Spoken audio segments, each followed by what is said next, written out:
돈을 버는 다양한 방법, 재테크 기사와 돈 되는 정보로 투자의 기준을 제시해주는 머니쇼 시작합니다. 간밤 뉴욕 증시 3대 지수 보합권에서 혼조로 마감했습니다. 미국 신용등급 강등을 시장은 저가 매수 기회로 삼는 모습이었죠. S&P 500 6거래일 연속 상승했습니다.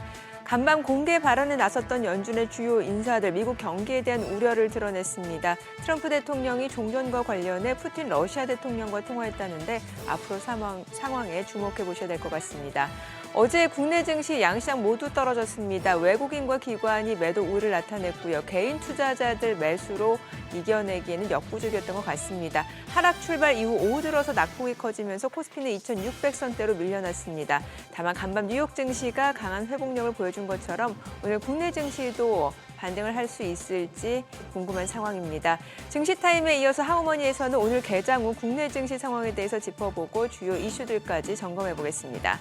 지금 보시고 계신 머니쇼는 SBS 비즈앱과 유튜브에서 실시간 시청이 가능합니다. 더 많은 국내 주식 정보 받아보실 분들은 카카오톡 채널 머니랩 추가하시기 바랍니다. 그럼 먼저 빠르게 돌아가는 글로벌 증시 상황부터 정리해 볼까요? 최주연 아나운서 소식 전해주시죠. 뉴욕 증시가 점점 추세적으로 상승하고 있습니다. 오늘도 미국의 신용등급 강등 여파에 잠깐 흔들리는 모습을 보였지만 오히려 이는 투자자들에게 저가 매수의 기회로 여겨지면서 시장은 충격을 이겨냈습니다. 이제는 월가의 유명한 비관론자마저 바이더딥을 하라고 외치고 있는데요. 다시 본격적인 강세장이 펼쳐질 수 있다는 기대감이 시장 전반에 확산하고 있습니다. 오늘장 마감 상황부터 보면 다우지수는 0.32% 올랐고요. S&P 500 지수와 나스닥 지수는 각각 0.09%, 0.02% 소폭 상승했습니다. 빅테크 기업도 장 후반으로 갈수록 낙폭을 만회하면서 대부분 양전에 성공했습니다. 오늘은 IT 쪽에 여러 소식이 있었는데요. 한때 3%까지 떨어졌던 엔비디아는 대만에서 열린 아시아 최대 IT 박람회에서 새로운 AI 시스템을 공개하면서 소폭 상승으로 마감했고요. 또 마이크로소프트도 연례 개발자 컨퍼런스에서 머스크의 AI 그룹을 애저에 탑재한다고 밝히는 등 AI 개방형 생태계를 본격화하겠다고 밝히자 오늘 1% 넘게 상승 마감했습니다. 다만 애플만 하락 마감했는데요. 미국 정부가 애플이 중국에서 AI 기능을 구현하기 위해서 알리바바와 제휴하는 것을 경고하자 주가가 하락한 것으로 보입니다.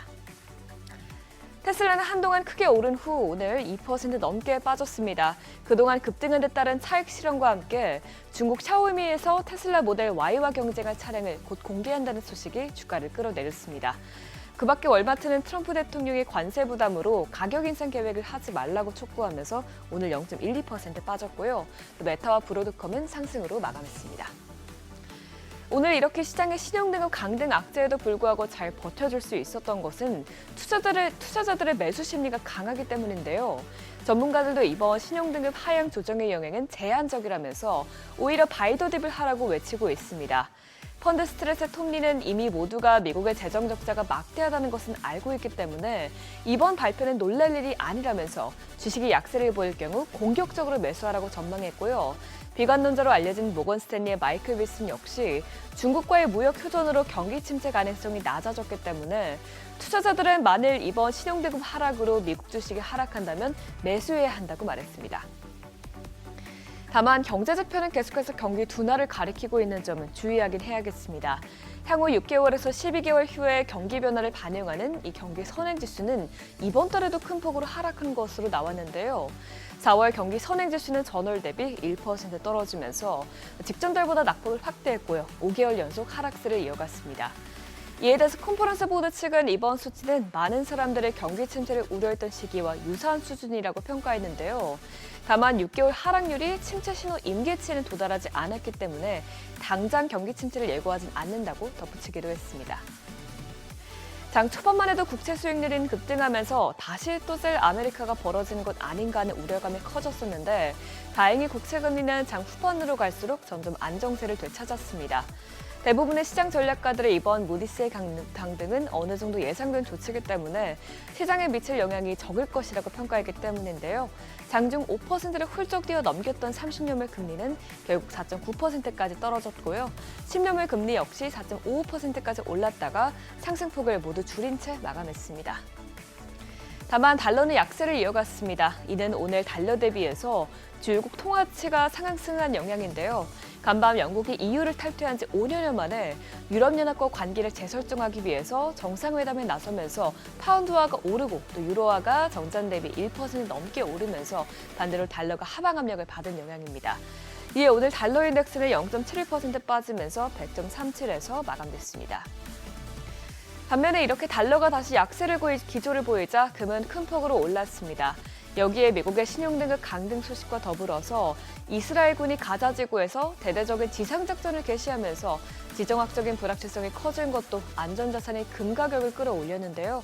오늘 금 선물을 1.51% 오르면서 다시 온스당 3,200달러 위에서 마감했습니다.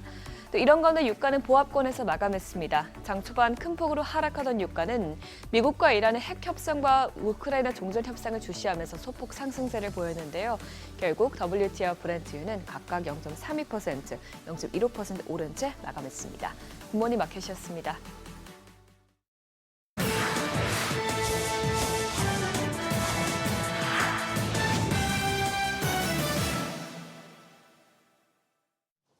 외신이 주목한 주요 이슈들 짚어보겠습니다. 먼저 월스트리트저널입니다. 중국 대표 빅테크 기업으로 발돋움한 샤오미가 독자 반도체 개발에 본격적인 승부수를 띄웠습니다. 레이진 CEO는 이번 주 자체 개발한 모바일 칩 발표회 소식을 전하면서 장기 투자 계획도 함께 내놨는데요. 최소 10년간 500억 위안, 우리 돈 9조 6천억 원을 투자하겠다 밝혔습니다. 이번에 공개되는 모바일 칩만 해도 2,500명의 개발진이 매달려 2조 6천억 원이 넘는 뭉칫돈을 쏟아부을 만큼 시장 주도권을 잡으려는 확고한 의지를 드러내고 있고요. 특히 향후 전기차와 AI 등에도 독자 플랫폼을 구축하려는 하드웨어, 소프트웨어 수직 통합 전략의 출발점으로도 해석되고 있습니다. CNBC는 퀄컴 소식 눈여겨봤습니다. 10여 년 만에 데이터 센터용 중앙처리 장치 시장에 다시 진출하기로 했는데요. 엔비디아의 AI 칩과 연결되는 CPU를 개발하겠다 밝혔습니다. CPU 시장은 전통적으로 인텔과 AMD가 양분해 왔는데 인공지능 시대에 접어들면서 데이터 센터용 CPU 개발을 둘러싸고 빅테크도 앞다퉈 뛰어들고 있습니다. 구글과 마이크로소프트, 아마존도 자체 CPU를 선보였는데 퀄컴 역시 사업에서 발을 뺀 이후 4년여 전부터 애플칩 설계자들로 팀을 구성해 조용히 프로젝트를 부활시켰고 최근에는 사우디 빈살만 왕세자가 주도하는 AI 기업 휴메인과 맞춤형 데이터 센터용 CPU 개발을 위한 상호 이해각서를 체결하는 등 영역을 넓혀가고 있습니다. 대만을 들썩이게 한 젠슨 황 소식도 짚어보죠. 젠슨 황 엔비디아 CEO가 대만에 인공지능 슈퍼컴퓨터를 구축하고 미국 실리콘밸리와 맞먹는 대규모 신사업도 짓겠다, 대만을 AI 심장으로 만들겠다 밝혔습니다. 미국 중심의 AI 팩토리 모델을 동아시아로 확장하는 동시에 인공지능 주권을 대만으로 가져오겠다는 의지를 드러낸 건데요. 이번 프로젝트에는 엔비디아와 폭스콘, TSMC 그리고 대만 정부와 기업이 모두 참가할 만큼 칩부터 패키징, 서버 통합까지 모두 현지화한다는 전략입니다. 이 밖에도 같은 날 CPU 없이도 이 GPU끼리 통신할 수 있게 해주는 고속 인터커넥트 기술 NVLink와 함께 블랙웰 아키텍처도 공개하면서 여전히 엔비디아가 시장 선두에 있음을 여실히 보여줬습니다. 마이크로소프트가 오픈 AI와 거리두기에 나섰다는 로이터 통신 기사도 살펴보죠. 클라우드 서비스에서 머스크의 XAI가 만든 AI 챗봇 그록3를 제공하기로 했고요. 프랑스판 오픈 AI로 불리는 미스트랄, 독일 블랙 포레스트 랩스의 모델도 탑재할 예정이라고 밝혔습니다. 이 같은 행보는 기존의 오픈 AI 중심 전략에서 벗어나서 이 AI 모델 선택권을 넓히고 생태계 전반에 걸쳐 전략적 연계를 강화하려는 시도로 보이는데요. 챗GPT 초기 흥행을 계기로 오픈 AI에 대규모 투자를 단행하고 코파일럿과 빙 등의 챗GPT를 적용해왔지만 최근에는 애저를 중심으로 다양한 AI 모델을 동시에 제공하면서 플랫폼 독립성을 점차 강화하는 모습입니다. 시장 분석도 하나 살펴보죠. 블룸버그는 미국 증시가 주춤하는 사이 월가의 관심이 신흥국 시장으로 쏠리고 있다 전했는데요. S&P 500이 올해 들어 16일까지 1%대 상승에 그친 반면 MSCI 신흥시장 지수는 9% 올랐고요. 또 이달 9일까지 일주일간 신흥시장 전반과 특정 국가들에 투자하는 미국 주가지수 펀드에 유입된 자금 규모도 우리 돈 2조 5천억 원에 달해 전주 대비 2배 이상을 기록했습니다. 프랭클린 템플턴은 한국과 튀르키예, 사우디 등을 거론하면서 신흥시장 펀더멘털이 탄탄하다, 대외 부채 수준이 낮고 GDP 대비 부채 비율이 유리하다 평가했고요. 모건 스탠리는 신흥국 랠리를 위한 촉매제가 생겼다, 역사적으로 달러 약세가 신흥국 지수 수익률의 3분의 1가량에 기여한다 짚었는데 블룸버그는 그러면서도 시장 흐름 변화와 정치적 격변, 지역적 위기 발생 등으로 투자자들이 올해 신흥시장 수익률을 반납하게 될 가능성도 배제할 수 없다 짚었습니다. 마지막으로 사우스 차이나 모닝포스트입니다. 중국 국유통신사인 차이나텔레콤이 양자 컴퓨터로도 해킹할 수 없는 암호 기술을 세계 처음으로 개발했다고 전했는데요. 1000km 이상의 구간에 걸친 양자 암호화 전화 통화에서도 세계 최초로 성공했고 실제 상황을 가정한 테스트도 거쳤다며 대규모 상업화 준비를 마쳤다고 설명했습니다. 해당 기술은 최근 양자 컴퓨팅 기술이 올라오면서 기존의 암호화 시스템을 해킹할 가능성이 커졌다는 위기감이 확산하는 가운데 나와 주목을 받고 있습니다. 지금까지 글로벌 비즈였습니다. 어제장에서 이슈가 있었던 업종 살펴보는 기업 이슈 시간입니다. 세계 최대 닭고기 수출국인 브라질에서 고병원성 조류 인플루엔자, 조류 독감이 발병했습니다. 그러면서 브라질산 닭고기와 달걀 등의 수입을 중단하는 나라들이 늘고 있는데요.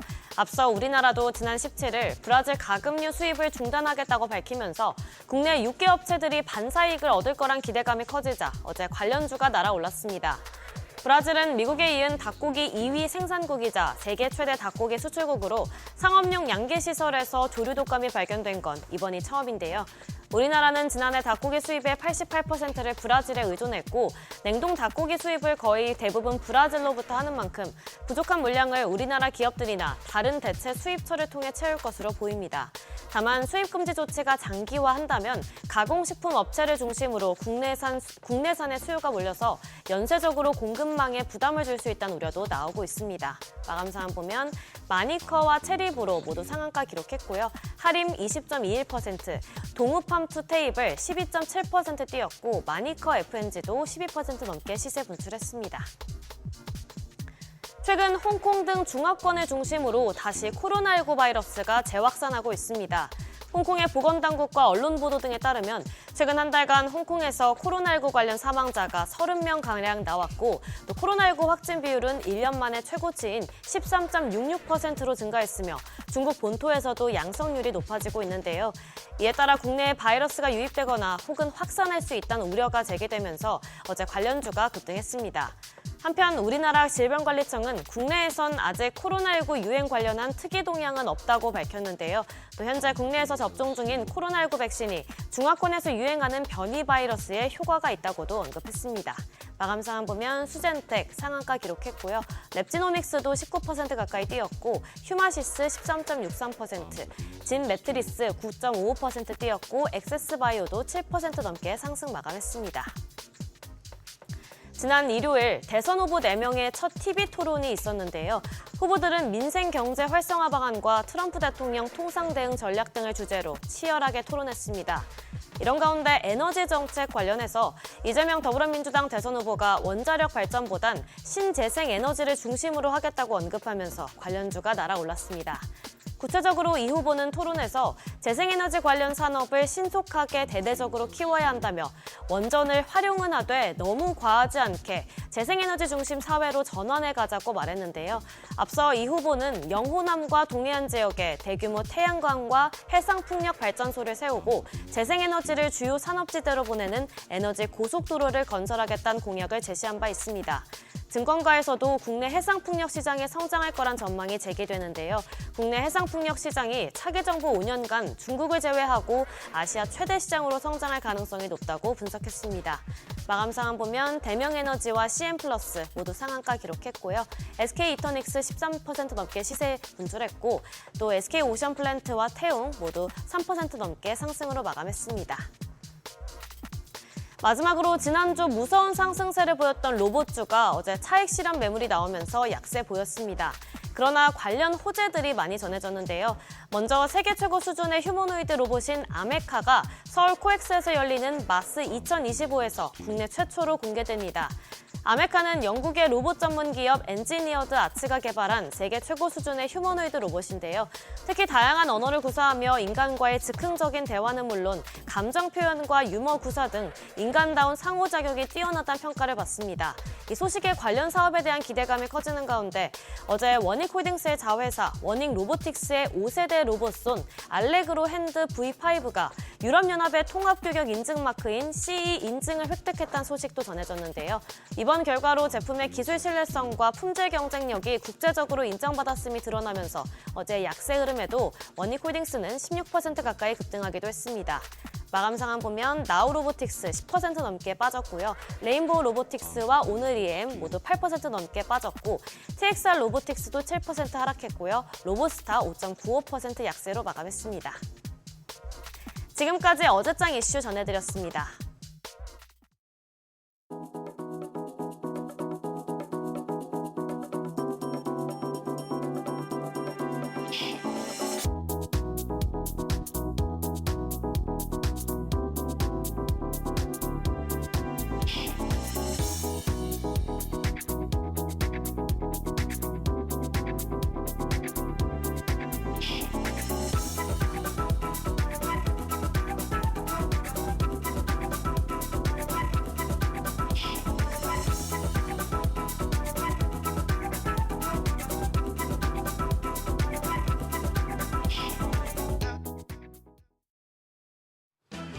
무디스의 미국 신용등급 강등 이슈가 예상대로 어제 우리 시장을 끌어내리는 재료가 됐습니다. 다만 일부 증권가에선 단기 과열됐던 시장의 과매수를 해소하는 정도에 그칠 것이란 분석이 나옵니다. 간밤 뉴욕 증시에서 투자자들은 이 악재를 오히려 저가 매수 기회로 활용하는 모습이었는데요. 오늘 국내 증시에서도 이런 흐름 나타날지 어제장 복귀하면서 오늘장 투자 포인트 확인하겠습니다. 코스피는 0.9% 하락해서 2,600선에 턱걸이했고 코스닥 1.6%가량 추가 조정을 받았습니다. 무디스가 미국 신용등급을 하향한 여파로 미국 장기 국채 금리가 재차 4.5%를 넘으면서 시장 압력으로 작용했습니다. 근데 과거 S&P나 피치가 미국의 신용등급을 하향했을 때보다는 지수 낙폭이 제한적이었습니다. 파란색 선이 2011년이고 회색 선이 2023년 당시 흐름입니다. 당시 지수가 소식이 보도된 당일부터 1, 2개월 연속 지속적인 하락 약세를 보였었는데요. 그때에 비해선 어제 충격이 덜했었고 간밤 뉴욕 증시도 선방했기 때문에 이전보단 차분해진 분위기라고 볼 수 있겠습니다. 다만 기관의 차익 실현 매도가 이어지는 가운데 외국인 순매도가 더해지고 있어서 단기 변동성 확대에 대비할 필요가 있습니다. 어제 유가증권 시장에서 외국인이 1,100억 원 넘는 매도 우위였고 기관 2,000억 원 가까운 순매도를 나타냈습니다. 개인만 3,000억 원에 가까운 사자 포지션 취했습니다. 코스닥 시장에서도 외국인은 360억 원 넘게 팔아내면서 3거래일 연속 매도 우위를 기록했고 기관이 1,800억 원 넘는 팔자세를 나타냈습니다. 여기서도 개인만 홀로 2,400억 원 가까이 순매수했습니다. 시가총액 상위 종목단에서는 반도체가 하락했고 2차전지 대표주는 반등했습니다. 코스피 시총 1, 2위는 증권가에서 반도체 업황이 완전히 돌아섰다고 보기는 어렵다는 해석이 나오자 조정을 받았습니다. 반면 LG 에너지솔루션은 0.34% 상승했습니다. IRA 전기차 세액공제 폐지 등을 담은 수정 법안이 미국 하원에서 부결됐다는 소식 덕분이었습니다. 더불어 삼성 바이오로직스도 2.5% 상승했습니다. 코스닥은 지난 이틀 동안 빅5 종목 모두 약세였는데 어제는 알테오젠과 에코프로가 소폭이나마 반등했습니다. 다만 시총 5위의 레인보우 로보틱스가 8.4% 하락하면서 지수에 부담을 줬습니다. 환율은 올랐습니다. 정규장 마감 시간 달러 기준 8원 20전 상승해 1,397원 80전에 거래를 마치며 다시 1,400원대 턱 밑까지 상승했습니다. 무디스의 미국 신용등급 강등에 위험 회피 심리가 확산한 영향이었습니다. 그런데 야간 거래에서는 환율 다시 내렸습니다. 역외 환율은 1,389원 50전까지 낙폭을 늘렸는데요. 지난 2011년과 2023년 미국의 신용등급 하향 당시에 강달러를 나타냈던 것과는 정반대의 현상이 나타나고 있습니다. 일각에선 트럼프 미국 대통령의 관세 전쟁 이후에 투자자들이 달러를 더는 안전자산으로 보지 않는다는 의미란 해석도 나옵니다. 당분간 환율 출렁임 클 수 있겠는데요. 오늘도 외환시장 흐름 예의주시하셔야겠습니다. 어제 IM증권은 반도체 업황이 2분기에 다시 둔화할 가능성이 크며 미국의 관세 부과 조치로 상당한 악영향이 예상된다는 보고서를 내면서 반도체 섹터 투심이 전반적으로 흔들렸습니다. 그런데 설사 반도체 업황이 개선되지 않더라도 반도체 소부장 종목들은 기업들의 신규 투자에 힘입어 주가 강세를 보일 수 있다는 전망이 나옵니다. 하나증권은 올해 상반기까지 디램 업체들이 전환 투자만 진행을 했기 때문에 올해 하반기 중에 SK 하이닉스의 신규 반도체 생산 공장이 완공되면 3년 만에 신규 투자가 시작될 것이라고 분석했습니다. 그러면 전환 투자와 달리 새롭게 라인을 설치해야 하기 때문에 전방위적으로 장비 업체들의 수혜가 기대된다고 밝혔습니다. 그리고 SK하이닉스의 1단계 신규 투자는 HBM 라인 증설일 것이라며 HBM4로 인해 수요가 증가하는 공정업체들의 수혜가 예상된다고 봤습니다. 하나증권은 SK하이닉스의 디램향 매출 비중이 높은 업체들과 HBM4 관련 수혜 업체들에 대한 비중 확대 전략을 추천했는데요. SK하이닉스양 디램 비중이 높은 업체로 증착업체인 테스와 주성엔지니어링, 그리고 식각업체인 VM을 제시했고요. HBM4 관련해서는 실리콘 관통 전극, TSV 수요 증가에 따라 수혜가 가능한 PSK홀딩스를 추천했습니다. 그리고 공정 미세화와 패키징 고도화로 수요가 늘고 있는 원자 현미경 업체 파크시스템즈도 주목했습니다. 반도체 소부장 관련 보고서들 살펴보시고요. 일정입니다. 오늘 중국의 대출 우대 금리가 발표되고 대만 최대 IT 전시회인 컴퓨텍스 2025가 개최됩니다. 여기서 나오는 이슈들이 반도체와 AI 종목단의 훈풍을 불어넣어 줄 수 있을지 주목됩니다. NC소프트는 리니지2M을 동남아 6개의 나라에서 출시하고요. 삼성전자는 배당금을 지급합니다. 그리고 글로벌 메디컬 에스테틱 전문 기업인 바이오비주가 코스닥 시장에 상장합니다. 어제 상장한 이뮤논시아가 첫날 주가가 100% 급등했었는데 오늘 새내기주에도 선방할지 관심이 모아지고 있습니다. 한편 어제 시간외 거래에서는 AI 관련주가 강했습니다. LG그룹의 AI 싱크탱크인 LG AI 연구원이 엔비디아의 의료 AI 플랫폼에 암 진단 치료용 AI를 공급했다는 소식이 영향을 미쳤습니다. 유라클은 올해 3월 LG AI 연구원과 AI 사업 협력을 위한 파트너십을 체결한 점이 부각되면서 상승했고요. 그 밖에 폴라리스 오피스와 폴라리스 AI 파마 등이 상승했습니다. 이어서 넥스트레이드 프리마켓 상황 보시죠. 간밤 뉴욕 증시 무디스의 신용등급 강등에도 강보합으로 마감했습니다. 특히 주요 헬스케어와 제약주가 크게 올랐었는데요. 현재 국내 증시 유가증권 시장 프리마켓 상황을 보면 일단 시총 5위권 종목 모두 상승부를 켰습니다. 삼성전자가 0.72% 반등하며 거래가 56,200원, SK하이닉스도 1.55% 상승 중입니다. 20만 2,500원에 거래되고 있고요. 삼성바이오로직스가 0.49% 강세, LG에너지솔루션이 1% 추가 상승세 보여주고 있습니다. 거래가 29만 4,500원, 더불어 현대차까지도 0.84% 오름세로 거래가 19만 2,600원으로 집계됩니다. 이어서 코스닥 시총 상위 5위권 종목 역시도 모두 상승하고 있습니다. 알테오젠이 1.56% 강세로 32만 4,500원, 에코프로비엠이 0.75% 오르면서 9만 4,400원에 거래됩니다. HLB 0.75% 오름세입니다. 거래가 5만 3,800원이고요. 에코프로가 0.45% 강세로 4만 4,300원대 거래되고 있습니다. 레인보우 로보틱스도 어제 급락 이후에 오늘 프리마켓에선 반등합니다. 2% 넘는 오름세로 27만 7천원대 거래되고 있습니다. 여기까지 프리마켓 점검했습니다. 두 번 겪은 재료가 더 이상 악재는 아닌 걸까요? 뉴욕 증시 흐름을 따라간다면 국내 증시 오늘 반등도 예상되는데요. 출렁이는 환율과 흔들리는 외국인 수급 상황만 체크하시면서 시장 대응하셔야겠습니다. 지금까지 어제장 오늘장이었습니다.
현재 시각 8시 25분 향이 갑니다. 지금 보시고 계신 머니쇼는 SBS BG앱과 유튜브에서 실시간 시청이 가능합니다. 특히 SBS BG앱 다운로드 받으셔서 시청하시면 다양한 정보 확인해 보실 수 있고요. 더 많은 주식 정보 원하시는 분들은 카카오톡 채널에서 머니를 검색하셔서 친구 추가하시면 됩니다.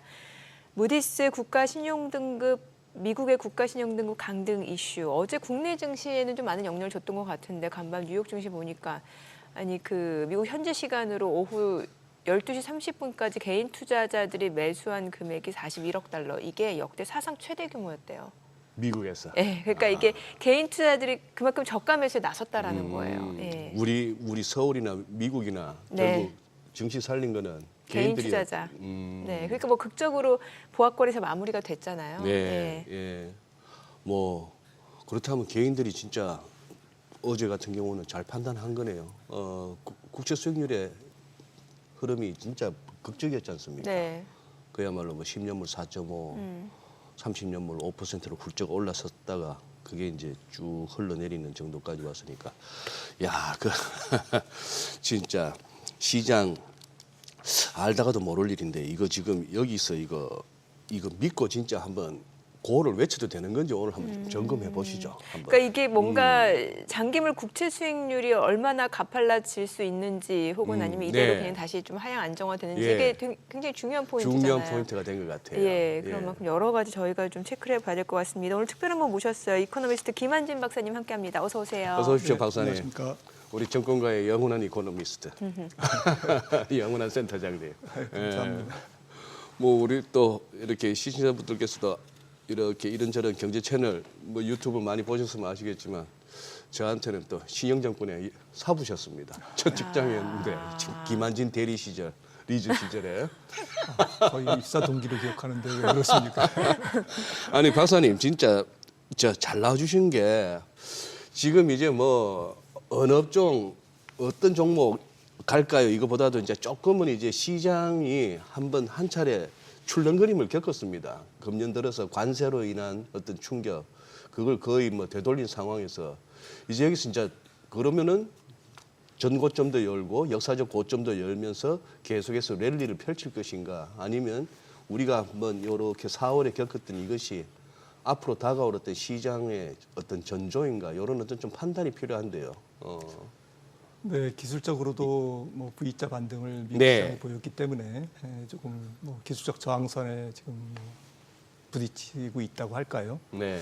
여기서 이것을 뚫고 올라가려면 뭐 추동력이 필요하겠죠. 네. 재료가 필요하다는 말씀인데, 재료를 하면 결국에는 경기, 또 경기를 기반으로 한 기업 실적, 이 두 가지가 뭐 같이 주식시장을 이제 뒷받침해줘야 되는데, 이제 과연 올해 경기 사이클을 어떻게 이제 우리가 이해를 하고 접근을 할까라는 부분에서 사실 올해 미국 경제 성장률이 작년에 2.8%에서 지금 2분기가 흘러가고 있습니다만은 지금 뭐 애틀란타 연은은 2.4%, 월가에서는 뭐 한 2%로 보고 예. 있습니다. 그래서 1분기보다는 2분기가 경제가 회복되는 것으로 보고 있지만 1분기까지는 사실은 관세 영향이 지금 경제에 스며들지 않은 상태에서의 이제 성적표고요.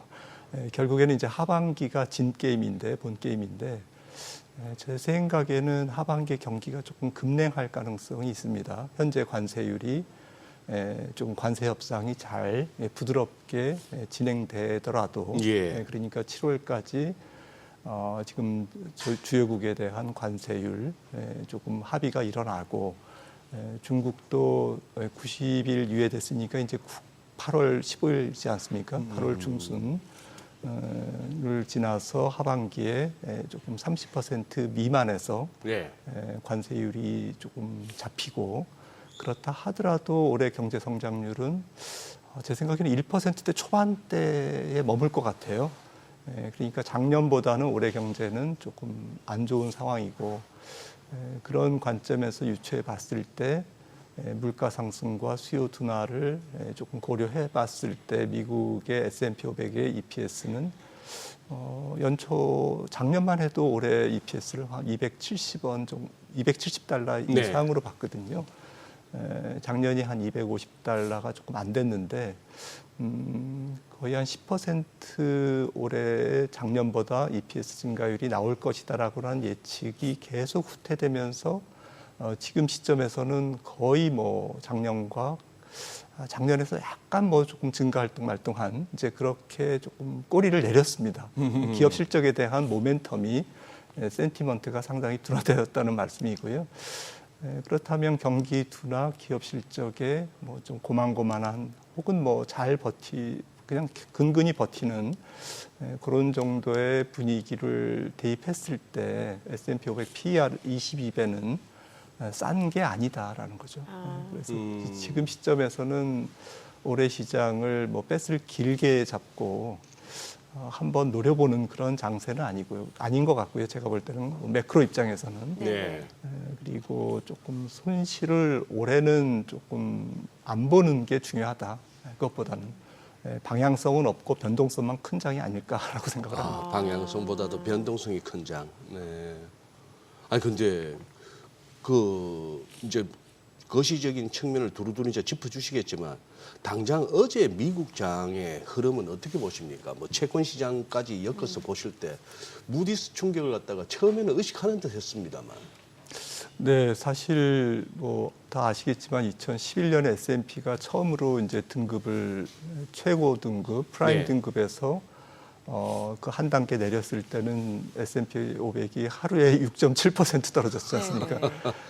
그리고 이제 재작년에 피치가 내렸습니다. 2023년에 예. 내렸을 때는 이제 그 매를 한 번 맞았기 때문에 예. 예방주사 효과 때문에 거의 안 떨어졌고요. 1.4%인가 그 하락한 다음에 하락폭이 굉장히 제한됐고요.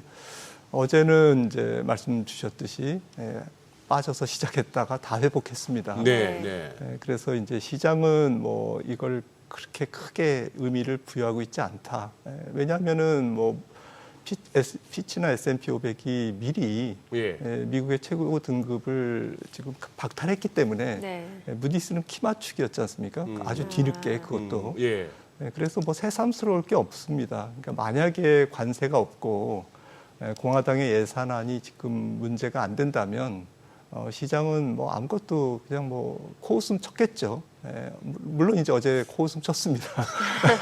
하지만 이제 이게 그렇게 쉬운 문제는 아니다라고 생각을 하고 있고요.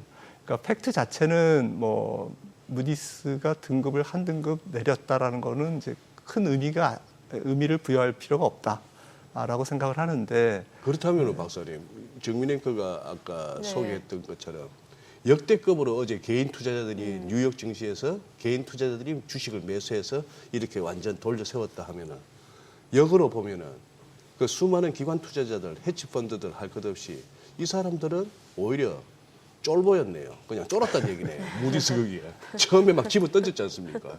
채권도 집어 던지고 주식도 집어 던지고 했더니 너희들 왜 그러니 하면서 다 개인들은 다 받아내서 원위시켜버렸다는 건데. 참. 네, 그럼 뭐 기관과 개인의 싸움이었네요. 그러네. 야성적 충동과 조금 뭐 합리적 기관 투자가들이 생각하는 뭐 합리적 판단의 이제 충돌이었다 이렇게 이거 생각합니다. 벌써 한 5년째 돼가는 것 같습니다. 이 시장에서 내가 좀 잔뼈가 굵었다는 선수들이 자꾸 이렇게 바보되는 장세가. 뭐 따지고 보면 네. 미국 경제 펀더멘탈이 그만큼 약하지 않다라는 반증일 수도 있고 또 개인 투자가들의 비중이 상당히 커져 있다라는 그런 반증이 아니겠습니까? 네. 그럼에도 불구하고 사실은 이제 지금 미국의 채권이나 네. 미국 달러에 대해서 우리가 그 안전자산이라고 얘기를 하지 않습니까? 예. 근데 그 안전자산이 세계 최고의 안전자산으로 누구나 생각하고 있고 부정하지 않습니다. 예.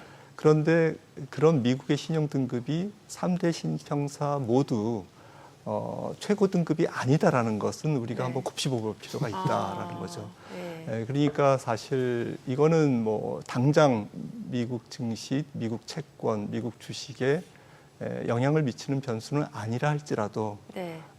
안전자산이 더 이상 안전하지 않을 수 있다. 당장 그렇다고 뭐 달러가 폭락한다든지 금리가 뭐 사정없이 치솟는다든지 이런 말씀이 아니고 사람들의 의심이 시작됐다. 그리고 그럴 만한 합리적인 근거가 논리가 밑에 있다. 그만큼 미국이 빚을 많이 지고 있고 앞으로 국채 상환, 부채 상환을 좀 원활하게 하지 않을 수도 있다. 네. 라는 의심이 스멀스멀 한쪽에서 올라오고 있다. 근데 이거는 장기적인 이슈죠. 어제 장세는 일단 뭐 개인 투자가의 승리라고 봐도 장기적으로 이 팩트, 안전자산이 더 이상 안전하지 않을 수 있다라는 그런 의심은 네. 앞으로도 계속 시장의 변동성을 조금 만드는 요인이 될 것 같습니다. 그러니까 이게 뭔가 이제 미국의 국가 신용 등급이 강등됐다라는 거는 사실 이제 미국 입장에서 보면 좀 신용 리스크라고 생각이 되고, 이게 중장기적으로는 그러면 장기물 국채 수요가 좀 떨어질 수도 있다는 우려가 충분히 지금 있는 거잖아요. 맞습니다. 예, 여기에 대해서 그럼 어떻게 보세요? 이게 그럼 장기물 수익률이 올라가게 되고 단기물은 그렇게 많이 안 올라가게 되면은 이른바 그 베어 스티프닝이라고 해서 이게 시장에서 또 우려하는 요소가 아닐까 싶거든요. 네, 사실은 뭐 베어 스티프닝은 정상이죠. 수익률 정상화고 네네. 항상 또 경기 침체기 때 일어나는 현상이고. 경기 침체기 네. 때. 침체기 때. 네. 네. 왜냐하면은 뭐 어쨌든 지금 수익률이 역전되어 있는데 네. 오히려 단기물이 높고 장기물이 낮은 상태였는데 이게 이제 뭐 논리적으로는 맞지 않지 않습니까? 그렇죠. 예. 장기물에 대한 위험이 더 크기 때문에 금리가 네. 높아야 되는 예. 게 정상인데 이게 이제 정상화될 때 지난 100년간 예외 없이 경기가 침체됐다. 예, 그래서 미국 경기 선행 지표 중에서도 장단기 금리 차가 들어가 있고 3개월 물과 10년 물의 차이가 들어가 있습니다. 네. 그러니까 이런 부분들은 뭐 조금 뭐 논리라기보다는 팩트인 거죠. 네. 그런데 지금 문제가 되는 것은 사실은 이제 국채가 2008년 금융위기 이후에 계속 발행이 굉장히 많이 됐습니다. 예. 그래서 2008년 이후에 현재까지 보면 팬데믹 이후에 한 번 더 점프업했습니다. 그 부채가 네. 재정 적자가 커지고요. 그래서 미국 국가 부채 2008년 이후에 증가한 것을 보니까 또 통화량 증가를 보니까 전체 증가한 것 중에 한 15년간 증가한 것 중에 팬데믹 이후에 증가한 게 거의 절반을 차지하고요. 그리고 팬데믹 이후에도 조금 줄긴 했지만 네. 과거 추세로 볼 때는 굉장히 심각한 수준이다. 사실 미국 국가 부채가 GDP 대비 100%인데 지방 정부를 전부 합치면 120%입니다. 이게 지금 트럼프 예산안이 만약에 통과가 계속되면 2017년에 트럼프 일기 때 했던 예산안의 연장 합의잖아요. 이게 이제 연장을 해서 앞으로 5년, 10년 계속된다고 하면 권위 있는 미국의 예산위원회 예측 결과에 따르면 이게 거의 뭐 130%까지 올라갑니다. 2034년에 네. 앞으로 10년 후에 GDP 대비 미국의 재정 네네. 국가 부채가 GDP 네. 대비 130%까지 올라가고요. 재정 적자도 9%가 넘는 거죠. 마이너스 9%죠. 예. 지금 6.5%인데 네. 그러니까 이제부터는 과거 패러다임으로 볼 수가 없다라는 거죠. 더욱이 문제가 되는 것은 지금 4% 이상에서 발행한 국채 금리의 비중이 점점 높아집니다. 그래서 10년 후에는 이게 지금 5% 정도밖에 안 되는데 미국 전체 국채에서 4% 높은 금리로 발행한 네. 국채가 20%로 올라가고 그리고 반면에 1% 미만으로 발행한 국채가 있지 않습니까? 네. 예.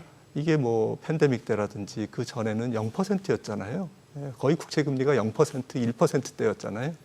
그래서 1% 미만에서 발행된 국채가 2023년까지만 해도 한 재작년까지만 해도 이게 한 20%가 넘었거든요. 이게 10년 후에는 5% 미만으로 들어갑니다. 그러니까 높게 발행한 국채는 늘어나고 낮은 금리의 예. 국채는 줄어들고 이런 아주 구조가 안 좋은 상태로 가고 있다는 거죠. 그래서 앞서도 무디스의 그 신용등급 강등이 뭐 대수냐라고 하지만 네.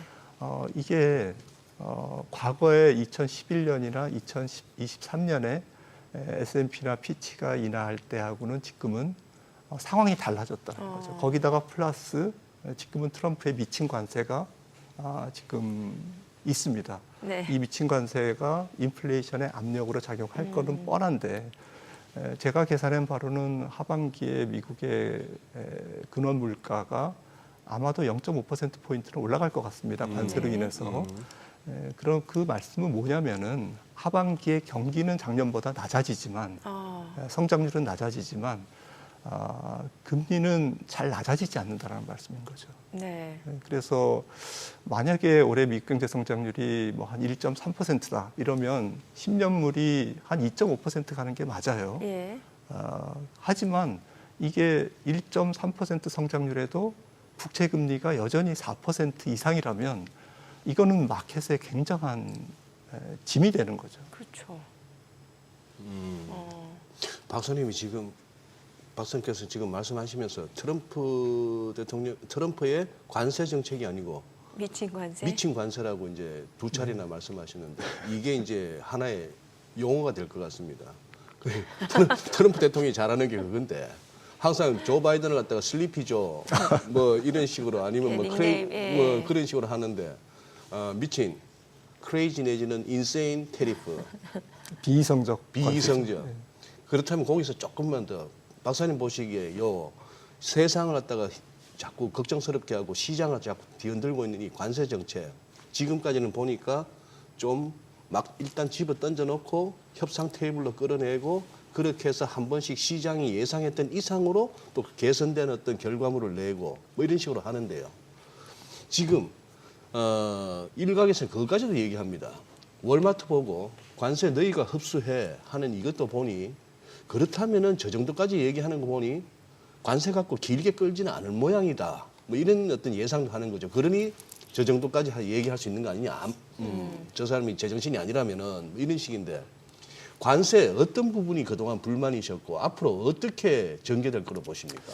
뭐 일개 대한민국 이코노미스트가 불만이라 하죠. 그래도 관세 앞에 미친이라고 딱 붙여주셨는데. 근데 미쳤지만 미치지 않은 거죠. 사실은 뭐 계획된 미친 관세인 거죠. 미친 척하는 거죠. 예. 미친 척하는 거. 네, 그러니까 이분이 너무 세게 부르셨어요. 처음에. 예. 네, 그러니까 조금 세게 부르셔야 되는데 너무 많이 세게 부르셔가지고 이거를 이제 주워 담아야 되지 않습니까? 주워 담아야 그 세게 부른 이유는 뭐 다 아시다시피 협상 레버리지로 높게 부르셨는데 이게 높게 부르시다 보니까 각국이 조금 당황스럽고 어차피 너 죽고 나 죽자라고 하면 결국에는 미국도 찔리는 데가 있다, 쫄리는 데가 있다 이라는 거죠.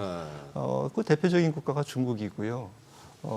미국의 수입품과 중국의 수입품, 미국으로부터 중국이 수입하는 것과 중국으로부터 미국이 수입하는 게 5배 차이고, 또 2017년보다는 지금 미국에 대한 중국의 수출이 GDP에서 차지하는 비중이 현저히 줄었습니다. 수출 비중 자체도 줄고 수출의 부가가치가 대미 수출의 부가가치가 중국의 GDP에서 차지하는 비중도 7년 전보다 8년 전보다는 많이 줄어들어 있는 거죠. 그래서 중국은 또 독재 국가고 또 미국에 싸워서 조금 이렇게 뭐 국민들을 설득하고 이럴 수 있지만 미국은 매대 이제 뭐 생필품이 빈다든지 그 사진은 좀 충격적이었죠. 그리고 뭐 지난번에도 뭐 월마트나 이렇게 그 CEO들과 만나서 백악관에서 하면서 트럼프의 태도가 바뀌었다라고 이제 보도가 되지 않았습니까? 이런 부분들이 굉장히 미국인들이 소비 국가인데 이 소비의 자율성을 이제 박탈당하는 트럼프에 의해서 이거는 굉장히 뭐 폭동감이죠.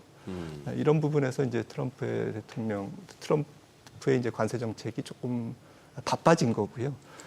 그러면서 이제 협상의 주도권이 상무부에서 베선트 재무장관 쪽으로 이제 좀 온건파 쪽으로 합리적으로 빨리 이렇게 수습하기 위한 그러한 정책 흐름이 변화가 엿보입니다. 아무튼 지금 한 트럼프 취임 전에 한 3% 정도 남짓한 미국의 3조 3천억 달러의 수입품에 대한 평균 관세율이 지금 미중 간 30%가 이제 협상이 되고 8월 15일 이후에도 계속 이제 해서 30%로 끝나고 연말까지 그리고 품목 관세, 뭐 알루미늄이나 뭐 자동차 한 50%에서 25% 사이지 않습니까? 네. 이런 것들이 이제 다 합의가 된다고 쳐도 보편 관세 10%는 기본으로 깔고 예. 그 정도로 하면 하반기에 미국의 평균 관세율은 15%가 넘습니다. 예. 이 15%라는 것은 1930년에 스무트 홀리 법안에서 20%에 육박하는 거거든요. 예. 그러니까 무역이 제대로 일어나지 않는 수준입니다. 지금의 현재 이렇게 협상이 됐으면 좋겠다라고 네. 하는 것이 협상이 되더라도 예. 그것은 무역이 제대로 일어나지 못하는 관세율인 것이 분명하고요. 우리가 145에서 30%까지 낮춰줬다고 얼마나 좋아했습니까? 그러니까 이게 10%까지 다 낮아져야 됩니다. 네. 전 세계가. 예. 중국도 30%가 아니라 펜타닐 관세가 그러니까. 빠져야 되고요. 예. 근데 중국의 펜타닐 관세가 20%가 만약에 빠지면 네. 나머지 나라들은 중국보다 더 높지 않습니까? 예. 말이 안 되는 거죠. 그러네요. 그래서 이게 지금 어떻게 수습이 될지 참 의문인데 아무튼 제가 드리는 말씀은 네. 이게 올해 다 수습이 안 된다라는 겁니다. 그 우리 투자자 입장에서는 뭐 긴 건 잘 모르겠고 당장 지금부터 연말까지 어떻게 투자 전략을 세워야 되느냐라는 부분에서 1차 불확실성은 분명히 피크아웃 했다. 네. 최고의 불확실성은 지나갔다. 네. 이제부터 남은 것은 협상이고 예. 협상이라는 것은 굿 뉴스다. 네. 그거는 분명하다. 아하. 그래서 이거는 긍정적인데 문제는 그래서 경제, 기업 실적 좋아지는 거야? 이건 아니다라는 거죠. 2차 불확실성이 지금 몰려오고 있다. 2차 불확실성의 쓰나미가 지금 우리를 엄습하고 있다라는 것은 분명한 팩트인 거죠. 그 얘기를 어제 JP모건의 제이미 다이먼 CEO도 그러고 시티의 CEO도 그러고 오히려 월가의 뭐 황제급들은 자꾸 그 얘기를 하네요. 지금 박사님 말씀하신 그런 내용을. 그럼에도 불구하고 시장이 워낙 탄탄하니까. 근데 믿는 거죠. 트럼프를. 예. 아니 저기 우리 시청자분이 이렇게 실시간 채팅창에 재밌게 써주셨네요. 뭐 없는 놈이 있는 놈 걱정하지 말고 우리 걱정이나 하자. 참 미국은 보니까 미국제 수익률 한 4.5% 수익 떨어지나 싶으면은 여기에 뭉태기 돈이 들어오는 것 같습니다. 그러니 뭐 10년물 4.5, 30년물 초장기물 뭐 5%만 가면은 뭔가 매수세가 들어와서 이거만한 거 있어? 뭐 이런 식의 분위기니까 큰 걱정은 안 해도 될 것 같은데 우리입니다, 우리가 박사님 우리 코스피 들여다보신 지가 얼마 되셨습니까? 지금 느낌에 우리 3천은 언제쯤 갈 것 같습니까? 언젠가 가지 않겠습니까? 언젠가. 뭐 가다 보면 뭐 금방 가죠. 근데 지금 이제 꺾인 이후로는 네. 지금 이렇게 2,700 조금 엄밀하게는 2,680이나 70 근방이 자꾸 이렇게 막혔는데요. 또 내려가봐야 또 2,280, 70이고 그리고 한 400포인트인데 우리가 갇혀 있는 분위기가요. 이걸 어떤 뚫을 모멘텀이 우리 국내에도 한번 나올 만한 때가 되지 않았습니까? 금년에는 뭐 어쨌건 뭐 대선도 있고 한데 어떻게 보십니까? 이 지긋지긋한 지긋지긋한. 이 박스피가 돌파가 저는 어느 순간 돌파가 될 텐데 네. 돌파되기를 원하고요. 네. 바라고. 네. 하지만 그 돌파되는 조건이 만만치는 않다. 그러니까 일시적으로 세계 증시가 붕 떠서 예. 뭐 또 한 2,900 갔다가 또 다시 부딪히고 내려올 수는 있겠죠. 기술적으로. 2,900 해봤자 뭐 그렇게 큰 수치는 아니지 않습니까? 지금 예. 퍼센티지로 예. 보면 그런 걸 말씀드리는 게 아니고 3,000을 뚫고 4,000, 5,000 누구 말대로 5,000을 가려면 누가 그렇게 뭐 어떤 분이 그러셨더라고요. 그러네요. 가려면 이건 9호만 갖고는 안 되고 음. 우리가 조금 이렇게 전체 산업 구조를 뜯어 고쳐야 되고 산업 구조라 하면 굉장히 복잡한 얘기인데 우리가 지금 좋은 산업 포트폴리오 갖고 있는데 무슨 말이냐라고 했지만 사실은 4만 불 가까이 되는 1인당 GDP를 갖고 있는 우리나라가 여기서 5만 불이 6만 불이 돼야 이제 5천 포인트를 가는 거거든요. 네. 그러니까 쉽게 말씀드려서 스위스나 네덜란드의 그러한 부가가치가 돼야 됩니다. 그런데 우리는 인구가 5천만이 넘고 네. 급속한 고령화와 그리고 굉장히 빠른 미국의 억압에 의한 미국으로의 공장 이탈, 예. 즉 산업 공동화, 예. 거기에 따른 밸류 체인의 국내 이탈, 또 노동력의 이탈, 이런 것들이 지금 예고돼 있는 상황에서 이 5천만의 인구가 스위스나 네덜란드 정도의 부가가치로 향해 갈 수 있다라는 것은 현재 산업 포트폴리오로는 불가능한 거죠. 현재 중소기업 부가가치로는 불가능한 겁니다. 지금의 국가부채, 지금의 가계부채 구조로는 불가능한 겁니다. 중소기업이 돈을 벌 수가 있습니까? 뭐 좀 벌었다, 수익 좀 났다 싶으면은 그 이렇게 하청주는 원청 기업에서 그냥 또 이렇게나 남아 너희들이 하면서 또 딸딸 끌려가지 않습니까? 네, 내수 중심의 경제가 조금씩 정착이 돼야 되는데요. 예. 그렇게 되려면 코스피 5천이 가려면요. 갑자기 코스피 5천에 대한 조건을 토론하고 있는데요. 짧게 말씀드리면 그겁니다. 내수 중심의 국가 경제가 되려면 말씀 주셨던 중소기업이 좋아져야 되고요. 고용의 한 80%를 감당하고 있으니까요. 네. 공무원과 대기업 합쳐봤자 20%가 안 됩니다. 예. 이런 상황에서 30대 중반에 취업해서 40대 후반에 퇴직하는 이러한 구조에서는 내수가 좀 제대로 이렇게 성장하기가 어렵습니다. 그렇다고 보면 전체적인 산업 구조와 또 중소기업, 또 여러 가지 중소기업을 뒷받침하는 혁신 경제 생태계가 체계적으로 이루어져야 되고요. 자원 배분도 부동산으로 가지 말고 혁신 성장 쪽으로 물꼬가 터져야죠. 주식시장에 대한 진심이 필요합니다. 왜 부동산에 진심이고 부동산의 주식시장에는 가짜 진심인지 저는 이해를 할 수가 없어요. 이런 구조에서는 5,000포인트는 허울 좋은 구호에 불과하다라고 생각을 합니다. 네. 자, 지금 시각 8시 52분 향해 갑니다. 오늘 양시장 예상 체결지수부터 확인해 보겠습니다. 먼저 코스피부터 좀 볼게요. 오늘 0.2% 소폭 상승 예상되고요. 2,610포인트로 집계가 됩니다. 코스닥은 0.3% 하락 예상됩니다. 예상 체결지수는 711포인트죠. 시가총액 상위 종목 예상가 보겠습니다. 삼성전자가 오늘 1.2% 상승 예상되고요. 호가는 56,500원, SK하이닉스 1.3% 상승 예상됩니다. 예상가 20만 원이고요. 삼성바이오로직스 보합 예상되고요. LG에너지솔루션 0.3% 하락 예상됩니다. 예상가 29만 500원, 현대차가 0.8% 상승 예상되고요. 호가는 19만 2,700원으로 집계가 됩니다. 기아 0.5% 상승 예상됩니다. 예상가 9만 2천 원이고요. 하나 에어로스페이스 0.7% 오름세 예상되고 호가는 84만 5천 원이죠. KB금융 0.8% 상승 예상되고요. 삼성전자 우선주 강보합권 예상되고 HD현대중공업 호가 42만 3천 원으로 집계가 됩니다. 코스닥 시가총액 상위 종목 예상가 보겠습니다. 알테오젠 오늘 1.8% 반등 흐름 이어갈 걸로 보여집니다. 호가는 32만 5,500원. 에코프로비엠 에코프로는 보합 예상되고요. HLB가 0.3% 하락 예상됩니다. 호가 5만 3,400원이고 레인보로보틱스가 1.4% 상승 예상되고요. 예상가 27만 5,500원이죠.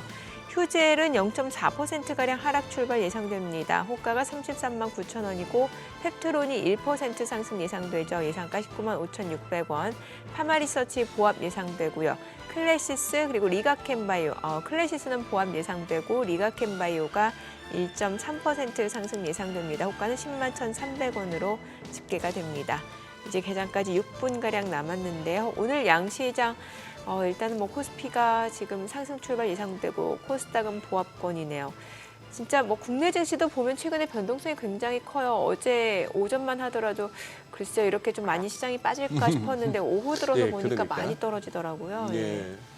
오늘 이렇게 야간 선물 흐름으로 봐서는 저거보다 좀 더 한 2배 가까이 가도 되는데 지금 네. 예상하는 것보다는 또 한번 열어봐야겠고 다시 달러는 이 달러 인덱스 100이 다시 또 밑으로 흘러내리나 마나 하는 그런 상황인데 그러니 이것도 한참 보면은 하루하루 더 이렇게 막 뭐랄까요 돋보기를 들이대가면서까지 이렇게 막 보기 시작하면은 많이 본다고 뭐가 보이는 게 아니더라고요. 더 혼란스럽기만 하지. 예. 보니까 저 정민행처럼 그렇게 투자하는 게 세상 속편한 것 같아요. 제가 어떻게 하는데요? 제가 옆에서 지켜본 바로는 그냥 빠지면은 일단 뭐 이 또한 지나가리라의 그 철학으로 잘 견디시더라고. 그냥 버티는 거요? 그 뭐 막 소가리를 하고 막 애타하고 이런 게 아니고 네. 그러다가 이제 또 이렇게 원위치 내지는 플러스가 나면은 네. 언제 그랬냐 듯이 슬문이 빠져나오고 그거 참 잘하시는 것 같아. 이걸 갖다가 야 이거 미국이 지금 뭐 했지? 뭐 환율이 어떻지? 네. 뭐 유가는 이거 뭐 들여다볼수록 헷갈리기만 하지. 그냥 뭐 잘은 모르겠습니다만 시장이 어떤 매크로라든지 펀더멘탈로 움직이기보다는 심리로 움직이는 것 같다는 생각을 저는 많이 해가지고 이게 뭔가 좀 시장이 올라가길 바라는 투자자가 많으면 좀 올라가는 것 같고 좀 그런 것 같아요. 전 모르겠어요. 근데 이제 펀더멘탈에 따라 움직이면 이게 시장이 또 1에서 4, 5해석으로 떨어졌다 이런 해석이 나오니까 투자하시는 분들이야 늘 올라가기를 원하는 마음이고 그렇죠. 올라간다고 보고 이제 투자에 네. 이제 진입하는 건데 네. 그 보면 이제 그 뭡니까 남의 불행은 나의 행복이라는 그 소위 말하는 공매도 세력들 네, 네. 어디 가나 이거 너무 비싼 거 아니야? 너무 높은 거 아니야? 근데 버블 며칠 전에 아니야? 공매도 세력들도 제대로 당했잖아요. 그러니까. 네. 근데 그 친구들이 어쨌거나 이 2020년 이후로는 특히 코로나 이후로는 네. 내 한때 공매도로 팔자 피었어 하는 선수들이 그냥 막 코피가 터지네요. 예. 어떨 때는 막 실려 나가던데 그냥 코피 정도가 아니고. 코피 정도가 아니라 예. 그러니까 이제 막 쇼스퀴즈 들어오면서 시장 올라가고 이제 그러니까요. 그렇죠. 근데 확실히 요즘 시장 자체는 이렇게 합리적이나 이성적으로 판단할 수 있는 시장은 아닌 것 같다는 느낌은 들어요. 원래 잠깐만 이거는 김한지 박사님한테도 여쭤봐야겠다. 네. 박사님, 저는 저 소위 말해서 시장이란 데 이제 처음으로 접해서 그 직업을 삼아서 이렇게 그걸 하면서 제일 처음에 이제 들었던 생각이 그 경제학 교과서에서 말하는 무슨 뭐 지금 합리적 기대 가설이라든지 사람들이 우리 인간이 굉장히 합리적일 것이다. 특히 시장에 진입한 사람들은 저는 그게 일찌감치부터 좀 회의가 왔었는데 박사님은 어떠세요? 시장은 장기적으로는 효율적이죠. 왜냐하면 장기적으로. 자본주의 경제가 계속 성장해 왔고 100년 이상 그리고 주가도 어마무시하게 올랐지 않습니까? 네. 미국 기준으로 보면. 그런데 단기적으로는 비합리적이고 비이성적이고 괴팍하고 예. 굉장히 조울증 환자 같은 뭐 책에서 우리 투자 그루분들이 네. 그런 훌륭하신 분들이 계속 언급했듯이 단기적으로는 비효율적이다. 그래서 단기적인 비효율적 시장에 우리가 먹잇감이 돼서는 안 된다라는 것이죠. 예. 하기야. 그 말씀 장기적으로도 효율적이지 않다면 여기에 네. 우리가 발을 담근다는 것은 좀 어떻게 보면 위험한 짓이죠. 네, 슬롯머신 땡기는 게 훨씬 낫죠. 그렇다면. 아니 박사님이 굉장히 이제 조곤조곤 쓰시는 용어가 굉장히 파격적이에요. 절대 네. 점잖으신 분 아닙니다. 네, 아니 이거로 주식시장 발 담그느니 슬롯머신 땡기는 게 낫다 이런 말씀을. 그래서 우리 시청자분들이 그래서 이제 시장 개장 도박장이라고 그러고 이렇게 얘기를 하는. 도박장 열자 그러시겠다. 예, 오늘도. 이게 아무래도 비이성적인 매매가 많다 보니까 이제 그런 표현들 많이 쓰시는 것 같아요. 예. 참 그러다 보니까 이런 시장에서 특히나 변동성이 큰 시장에서 이제 잃지 않는 투자가 굉장히 중요하다라는 그런 말씀을 주셨고, 그럼 결과적으로는 뭐 미증시도 그렇고 국내 증시도 당분간 어떤 추세적인 방향 잡기보다는 좀 박스권에서 변동성이 큰 움직임이 이어질 가능성이 높다 이렇게 보시는 거네요. 네, 큰 흐름으로는 예. 뭐 올해 좀 잃지 않는 투자 말씀 잃지 않는 주셨듯이, 그리고 뭐 개인에 따라서 좀 다르겠지만 위험 관리 기준이 평소보다는 조금 약간 보수적인 스탠스, 현금 비중을 조금 높인다든지, 조금 국채 비중을 높인다든지, 또 금 비중을 높인다든지 좀 그런 전략이 좋을 것 같고요. 지금 워렌 버핏 티모시 빅인가 뭐 워렌 버핏의 가치 투자 전략에 보면 워렌 버핏이 이제 그런 말씀을 하셨지 않습니까? 호황기 때 조금 빠져나오고 네. 최고의 호황기 때 네. 또 경기가 조금 침체기 때 들어가시라. 그런 측면에서 올해가 이제 경기가 침체 국면일지 우리는 뭐 침체다 아니다 이런 그 용어에 너무 집착하지 말고 네. 경기 그 사이클이 굉장히 중요한 명언일 것 같은데 저희 개장하고 조금 더 들어보도록 네, 하겠습니다. 네. 오늘 국내 증시를 확인해 보죠. 개장합니다.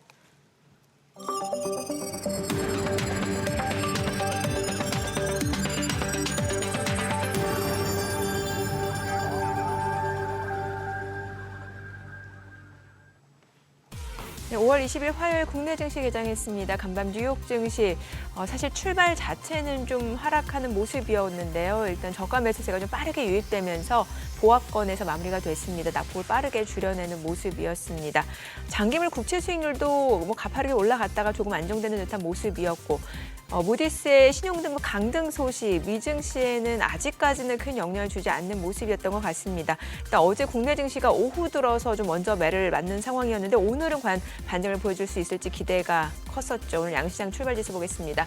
코스피가 0.7% 올라갑니다. 2,622포인트, 코스닥도 0.8% 상승합니다. 719포인트입니다. 양시장 반등 보여주고 있고요. 시가총액 상위 종목 시초가 보겠습니다. 삼성전자 0.8% 올라갑니다. 56,250원, 56,300원 선 움직임 이어지고 있고요. SK하이닉스도 1.5% 상승합니다. 202,500원. 삼성바이오로직스도 0.49% 상승합니다. 132,000원이고요. LG에너지솔루션도 0.3% 상승하면서 292,500원, 현대차도 0.9% 올라갑니다. 192,800원이고요. 기아도 상승합니다. 0.8% 오름세입니다. 92,300원이고요. 한화에어로스페이스도 0.6% 올라갑니다. 844,000원. 삼성전자 우선주도 상승 중이고요. KB금융도 1% 지금 0.8% 상승합니다. 95,800원. 이 가운데 HD현대중공업은 2.6% 하락하면서 412,500원에 거래되고 있습니다. 코스닥 시가총액 상위 종목 시초가도 보도록 할게요. 알테오젠 오늘 반등 흐름 이어갑니다. 지금 0.7%, 0.9% 상승으로 322,500원이고요. 에코프로비엠은 지금 강보합권으로 93,800원. HLB가 1.3% 상승합니다. 54,100원이고요. 에코프로가 소폭 하락하죠. 44,000원. 레인보로보틱스가 1.4% 상승합니다. 275,500원으로 나흘 만에 반등을 보여주고 있고요. 휴젤도 소폭 올라갑니다. 341,500원. 펩트론이 0.3% 상승하죠. 194,200원이고요. 파마리서치도 1.78% 상승하면서 43만 원에 거래되고 있고요. 클래시스도 강보합권, 리가캠바이오가 1.4% 상승합니다. 지금 현재 101,400원으로 하루 만에 반등 보여줍니다. 오늘 시장에서 특징을 보여주고 있는 섹터 종목 보도록 하겠습니다. 오늘 화장품하고 의료기기 쪽 움직임이 좋습니다. 화장품 쪽에서는 오늘 신규 상장한 종목이 있거든요. 바이오비주가 오늘 175% 급등합니다. 지금 25,200원 선을 중심으로 흐름 이어지고 있고요. 뒤어서 이제 콜마홀딩스도 14% 급등합니다. 그리고 지금 보시다시피 바이오비주 오늘 신규 상장한 종목 25,050원 선. 자, 그 밖에 지금 실리콘2 7% 강세예요. 39,400원. 청담 글로벌도 4.6% 올라가고요. VT도 3.4% 올라갑니다. 그리고 CNC 인터내셔널도 3.6% 상승 흐름 보여주고 있습니다. 36,550원이고요. 강스텐 바이오텍 그리고 잉그로드랩도 각각 2%에서 3% 올라가고요. 콜마 B&H도 지금 3% 이상 올라갑니다. 오늘 에이볼 CNC도 좀 올라가고요. APR도 1.4% 상승 흐름 보여줍니다. 아무래도 신규 상장한 종목이 좀 급등을 하다 보니까 이런 화장품주 전반적으로도 온기가 조금씩 확산되고 있는 양상이고요. 의료기기 쪽에서는 지금 뭐 뷰노, 또 동방메디컬, 플라즈맵, 제놀루션 이런 종목들이 좀 상승을 보여주고 있는 상황이고요. 오늘 또 STO 관련주들이 좀 움직임이 이어지고 있어요. 지금 우리기술투자, 한국금융지주, NH투자증권, 키움증권 이런 종목들 움직임이 이어지네요. 유라클이 19% 급등 중이고요. STO 관련주 그 가운데서도 이제 뭐 핑거, 서울옥션, K옥션까지도 1% 안팎으로 움직임이 이어지고 있고 갤럭시 SM, 갤럭시 머니트리도 1% 이상 상승 흐름 보여줍니다. 우크라이나 재건주가 좀 움직임이 있네요. 지금 러시아, 우크라이나 종전에 대한 기대감이 조금씩 커지는 것 같은데 오늘 SY스틸텍이 지금 6% 강세고요. 현대 에버다임도 2.4% 올라갑니다. 데모도 2% 상승하면서 8,180원이고요. 다산 네트워크스도 2% 이상 올라갑니다. SG도 3.5% 상승 흐름 보여주고 있고요. SY도 2.4% 올라갑니다. 그리고 오늘 ENM도 3% 상승 보여주고 있습니다. 수급 상황 좀 체크해 보도록 하겠습니다. 오늘 유가증권 시장에서는 지금 현재 개인 투자자가 89억 원 매수 우위고요. 외국인 20억 원 순매수, 그리고 기관은 90억 원 매도 우위고요. 코스닥에서도 개인과 외국인은 삽니다. 각각 314억 원, 그리고 31억 원 순매수고, 기관은 200억 원 매도 우위를 나타내고 있습니다. 외국인 선물 시장에서도 700개가량 순매수를 보여주고 있습니다. 환율 체크해 보겠습니다. 달러 환율입니다. 오늘 7원 80전 하락한 1,390원에 개장이 됐습니다.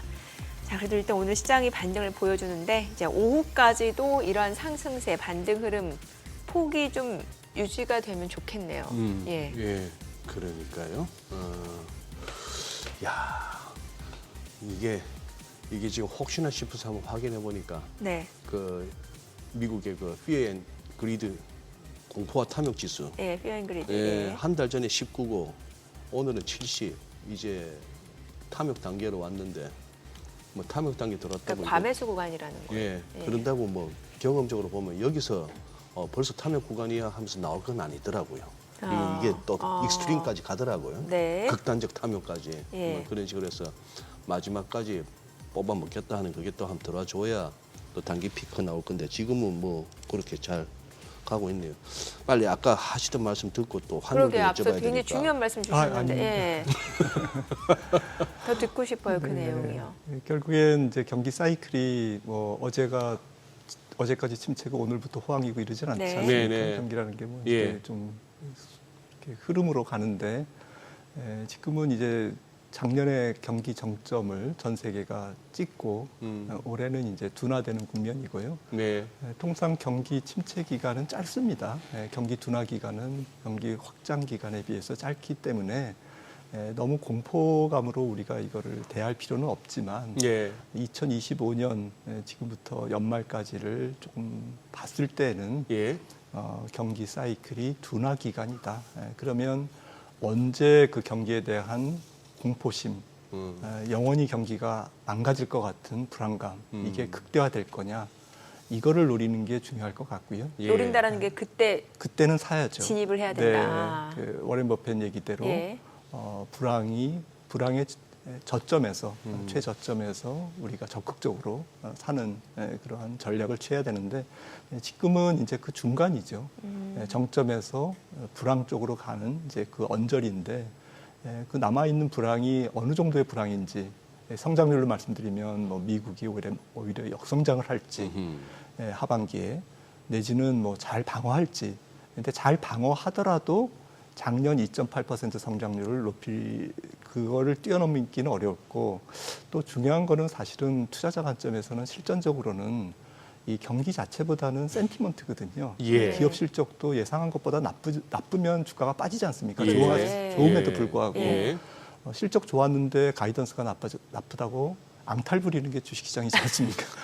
그러니까 이게 지금 매크로도 마찬가지거든요. 하반기에 저는 우리가 예상하는 것보다 조금 아래쪽으로 미스할 가능성이 높다. 센티먼트가 안 좋은 상황일 것 같다. 그러니까 경기가 서로 우리가 생각하는 것보다 좋더라도 예상치보다 하반기에 조금 낮게 찍힌다면, 즉 센티먼트가 안 좋다면 우리는 뺏을 길게 잡기보다는 비상구 근처에서 트레이딩을 해야 된다라는 거죠.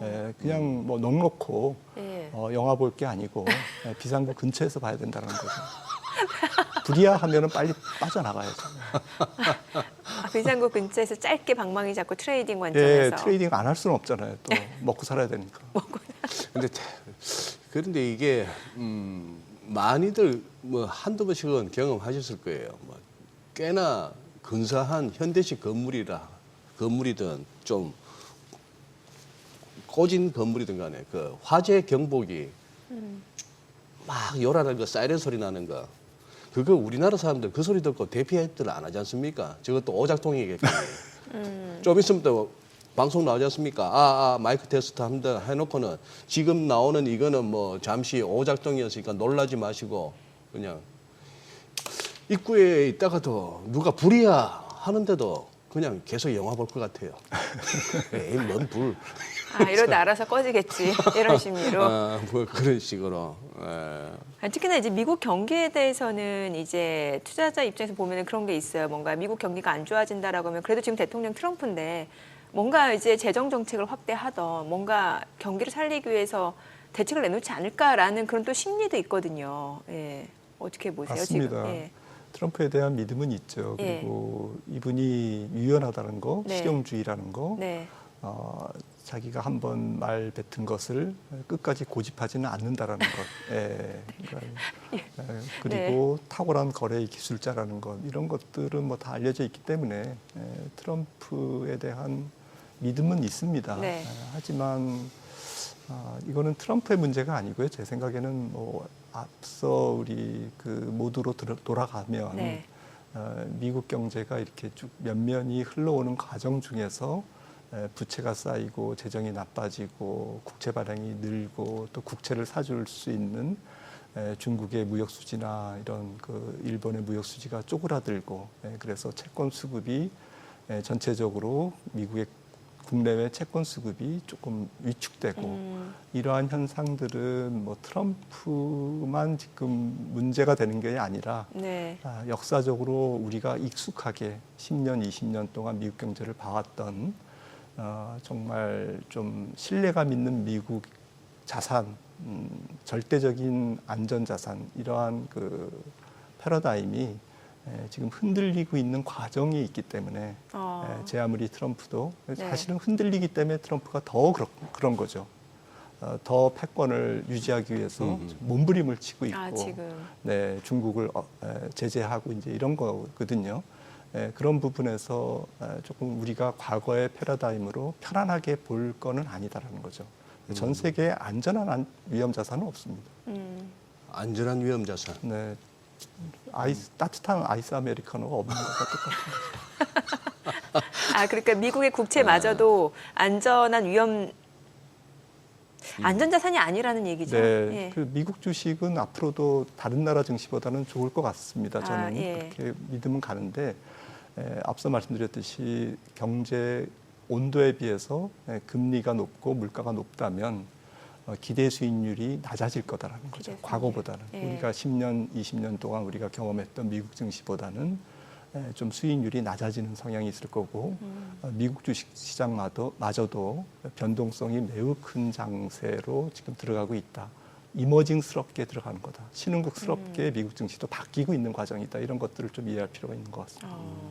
딱 박사님 얘기를 들으니까 오늘 좀 어떤 식으로 올 연말까지 대응해야 될지 좀 결론이 쓰는 게 딱 이제 단기 트레이딩 관점에서 수익이 나면은 좀 수익 실현해서 네, 한번 확보해 맞습니다. 놨다가 네. 이제 뭔가 시장에 대한 불안감이 공포가 될 때 그때 이제 그 현금으로 저가에 네, 사라는 그렇게 거죠. 네. 지혜롭게 트레이딩을 하든가 아니면 좋은 주식 사고 한 5년, 10년 그냥 잊어먹고 계시든가. 잊고 지내는 네. 거. 아니면 뭐 매달 떨어지거나 말거나 지수 ETF를 적립식으로 사거나 떨어지거나 말고. 네, 암호화폐 사듯이. 그거는 이제 기본적으로 우상향에 대해 우상향을 네. 믿는 거니까. 네, 저는 뭐 우상향은 네. 맞을 것 같습니다. 예. 네, 기울기가 조금 낮고 변동성이 크다는 것뿐이고 예. 투자하기가 굉장히 불편해지는 시장이다라는 것뿐이죠. 네. 그렇죠. 예. 전 달러 흐름도 좀 궁금해져요. 왜냐면은 이제 뭐 트레이딩을 하든 뭘 하든 또 이제 미국 뉴욕 증시에서 이제 매매하시는 분들은 이 환율 흐름도 굉장히 예민하게 보시거든요. 앞으로 달러 흐름은 어떻게 전망하시나요? 달러는 지금 제 생각에는 뭐 당분간은 조금 약보합으로 약보합. DXY 달러 인덱스 기준으로 한 100에서 좀 플러스 마이너스 한뭐 2, 3 정도로 이렇게 뭐 한 96, 7까지도 내려갈 수 있고 올라가더라도 한 105를 넘기지는 못하는 그런 장세가 한 1년간 지속되지 않을까 싶고요. 예. 그러니까 그 전에 굉장히 큰 달러 강세가 한번 휘몰아치고 왔기 때문에 네. 아이러니하게 트럼프의 관세 정책에도 불구하고 달러가 조금 주춤한 상황이 조금은 더 이어질 것 같고요. 네. 미리 오른 거죠, 사실은. 그래서 그런 상태에서 원달러도 다행스럽게 지금 다행히 이제 달러가 좀 강세로 가면 쉽게 1,500원을 다시 또 근접할 수밖에 없는 그러한 상황이었는데 다행스럽게 1,400원대에서 400원을 중심으로 한 변동이 조금 이어질 것 같습니다. 네. 지금 박사님 또 이렇게도 한번 여쭤보고 싶은 것이 이렇게 이 채널 저 채널에서 다 똑같은 소리 할 때는 그 반대로 가는 게 차라리 안전하더라고요. 가장 비근한 예로 최근의 예로는 작년 말쯤에 뭐 채널도 채널이고 유튜브도 그렇고 다들 하는 얘기가 그리고 심지어 댓글창에서도 제일 많이 나온 얘기가 국장 탈출은 지능순이었습니다. 이 지긋지긋한 한국 시장에서 빠져나와서 저 잘 가는 절대 밀리지 않는 미국장 가자. 그거였는데 그 무렵에 들어갔으면은 주가 레벨도 그렇고 환율 레벨에서도 그렇고 지금까지는 뭐 그렇게 좋은 상황은 아닙니다. 뭐 그런 상황이고 그래서 이제 질문은 그거죠. 우리가 어떨 때는 반도체, 어떨 때는 무슨 뭐 2차 전지, 요즘은 또 최근 들어서는 조선 방산, 가끔씩 또 바이오, 이따금씩 또 약간 이렇게 너무 큰 음식만 먹으니까 그렇지 하면서 진짜 잔잔하게 나오는 게 무슨 뭐 미용, 화장품 이런 엔터도 나오고 이렇게 합니다만 아까 말씀하신 산업 포트폴리오 이만한 나라 어디 있느냐 했지만 그러나 기실 따져보면은 불안하다까지 말씀하셨는데 지금 이렇게 주가의 위치로 보나 뭐 업종 지수의 위치로 보나 현재에서 박사님 제일 유망하게 보시는 게 어디입니까? 국내 쪽입니다. 국내 쪽에. 국내 쪽에서 예. 국내에서 예. 네, 저는 뭐 합리적 성장주가 가장 좋을 것 같습니다. 국장이든 미장이든요. 합리적 성장수. 네, 그러니까 합리적 성장주라고 하면 PR이 조금 높습니다. 성장을 누구나 알고 있기 때문에 예. 나만 알고 있는 건 아니잖아요. 모든 사람들이 알고 있고 또 주가도 적지 않게 올랐고 그런데 거품은 아닌 거품이라고 단정 짓기에는 아직은 성장이 S커브의 한 중간 정도에 와 있는 그렇게 추정되는 이제 그런 성장주가 뭐 답이 좀 나와 있습니다. 지금 많이 오른 주식입니다. 그런데 PER이 어마무시하게 높은 건 아닌 그러한 섹터고요. 뭐 방산이나 조선이나 전력이나 바이오나 뭐 그런 업종이죠. 혹은 뭐 삼양식품도 해당되고요. 그런 주식들은 좀 어쨌든 뭐 성장을 하는데 좀 비싸서 또 많이 올라서 진입을 잘 못하는 주저하는 또 갖고 계신 분들은 언제 팔아야 되나 이렇게 고민을 계속 하고 계시는 그런 섹터인 것 같아요. 그런 주식이라고 해서 안전한 건 아니고 변동성도 앞으로 크겠죠. 뉴스에 흔들리고 예.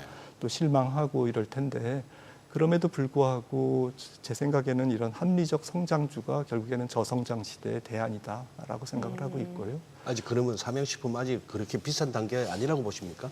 뭐 저는 뭐 그 종목에 대해서 정확하게는 모릅니다만은 우리나라에 조금 드문 B2C 업체인 것 같아요. 전 세계를 대상으로 한 국내 B2C가 아니고. 전 세계를 대상으로. 네, 그럼 뭐 미용기기도 있고 뭐 예. 화장품도 있지만 예. 그런 류의 주식들 중에 PR이 너무 높지 않은 주식은 괜찮을 것 같은 느낌이 느낌이 들고요.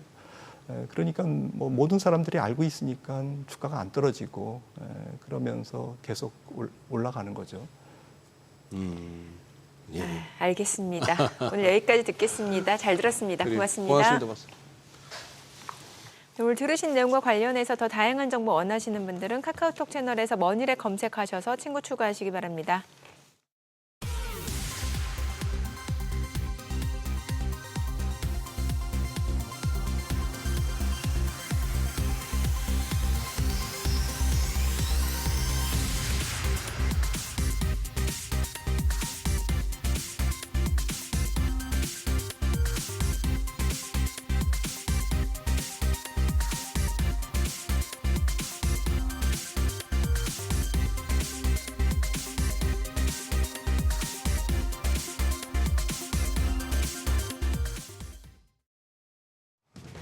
이 시각 시황입니다. 신용등급 강등, 2번 겪은 악재는 더 이상 시장의 하방 요인으로 작용하지 않는 모습입니다. 간밤 뉴욕 증시가 강보합 정도로 차분한 모습을 보이다 보니 국내 증시 역시 오늘 장에서 반등하고 있습니다. 코스피가 0.65% 오름세로 2,620포인트 가리키고 있고요. 코스닥은 더 크게 빠졌던 만큼 또 상승폭도 큽니다. 1%가량 상승하면서 720선 나타내고 있습니다. 수급 상황 보시죠. 유가증권 시장에서 다시 외국인이 매수 우위를 기록하고 있습니다. 258억 원 사자 포지션 취하고 있고요. 반면 기관은 37억 원 매도 우위, 더불어서 개인 역시도 156억 원 팔자 포지션 보여줍니다. 이어서 코스닥 시장입니다. 코스닥 시장에서는 개인과 외국인은 사고 기관만 팝니다. 현재 외국인이 106억 원의 매수 우위 기록하고 있고 기관은 100억 원 가까이 팔아내고 있습니다. 개인은 123억 원 순매수 보여줍니다. 등락률 상하위 업종입니다. 오늘은 화장품, 증권, 기계 업종이 상승률 상위권에 위치해 있습니다. 반면 에너지 장비와 서비스 쪽, 조선과 생명과학 도구 및 서비스 업종은 하락폭이 큰 것으로 집계됩니다. 그럼 시장을 주도하는 테마 종목별 시세 체크하시죠. 오늘 화장품 섹터가 일제히 상승합니다. K뷰티 수혜주로 기대를 모았던 바이오 비주가 오늘 코스닥 시장에 상장을 했는데요. 현재 174% 급등세를 보이면서 관련주 전반의 투심 개선이 이뤄지고 있습니다. 우선 바이오 비주가 현재 172% 급등세로 거래가 24,900원 나타내고 있고요. 콜마홀링스가 5.95% 강세로 11,560원, 실리콘투가 8.54% 오름세로 거래가 40,050원 나타내고 있습니다. 더불어 LNC바이오가 10% 가까이 상승합니다. 24,700원으로 거래가 집계되고요. CNC 인터내셔널도 5.1% 강세로 37,050원대 거래되고 있습니다. 면역 항암제 관련주도 강세 기록 중입니다. 특히 앞타머 사이언스가 오늘 장에서 상한가인데요. 인도 의료기기 제조 및 감염관리 전문 기업인 아피디 헬스케어와 폐암 조기 진단 키트 인도 현지 생산과 판매를 위한 계약을 체결했다는 소식에 장 초반부터 바로 상한가로 올라섰습니다. 그밖에 면역 항암제 관련주 내에서는 네오 이뮨텍이 8%대 강세로 1,647원, ABL 바이오가 5.8% 오름세로 66,600원에 거래되고 있고요. 또 큐리언트가 0.25% 강세, 큐라클도 3.4% 오름세로 거래가 4,505원으로 집계됩니다. 증권주도 강세 보여주고 있습니다. 여야 대선 후보가 앞다퉈 증시 부양 공약을 제시하면서 증권주에 대한 관심도가 높아진 상황인데요. 이런 가운데 글로벌 변동성이 확대될 경우에 트레이딩과 해외 투자에서 수혜를 받을 수 있다는 분석까지 주가를 뒷받침해주고 있습니다. 증권주 내에서는 신영증권이 3.85% 오름세로 현재 105,100원대고요. 미래에셋증권 3.21% 강세로 13,190원. 그밖에 상상인증권이 1.85%, 대신증권이 2.27% 상승세 보여주고 있습니다. 한국금융지주도 2.43% 오름세입니다. 현재 96,900원으로 거래가 집계됩니다. 마지막으로 AI 관련주 살펴보시죠. AI주 내에서는 LG AI연구원 관련해서 종목들이 부각되고 있습니다. LG그룹의 인공지능 AI 싱크탱크인 LG AI연구원이 엔비디아의 의료 AI 플랫폼에 암 진단과 치료용 AI를 공급했다는 소식에 주목받고 있습니다. 유라클이 현재 20.4% 급등하는데요. 올해 3월에 LG AI연구원과 AI 사업 협력을 위한 파트너십을 체결한 점이 부각되면서 상승하고 있습니다. 거래가 23,350원이고요. 그밖에 관련주로는 폴라리스 그룹주, 그중에서 폴라리스 AI 파마가 15.1% 오름세로 9,220원 기록하고 있고 폴라리스 AI가 7%가량 상승합니다. 2,925원. 더불어서 폴라리스 오피스까지도 4.2% 강세 기록 중입니다. 현재 5,710원대에 거래됩니다. 국내 증시 어제 과매수 열기가 해소된 이후에 오늘 장에서 다시 상승하고 있습니다. 특히 외국인 매수세가 유입되고 있는데 시장이 장중에 상승세 계속해서 유지해낼 수 있을지 지켜보시죠. 지금까지 시장 상황 전해드렸습니다.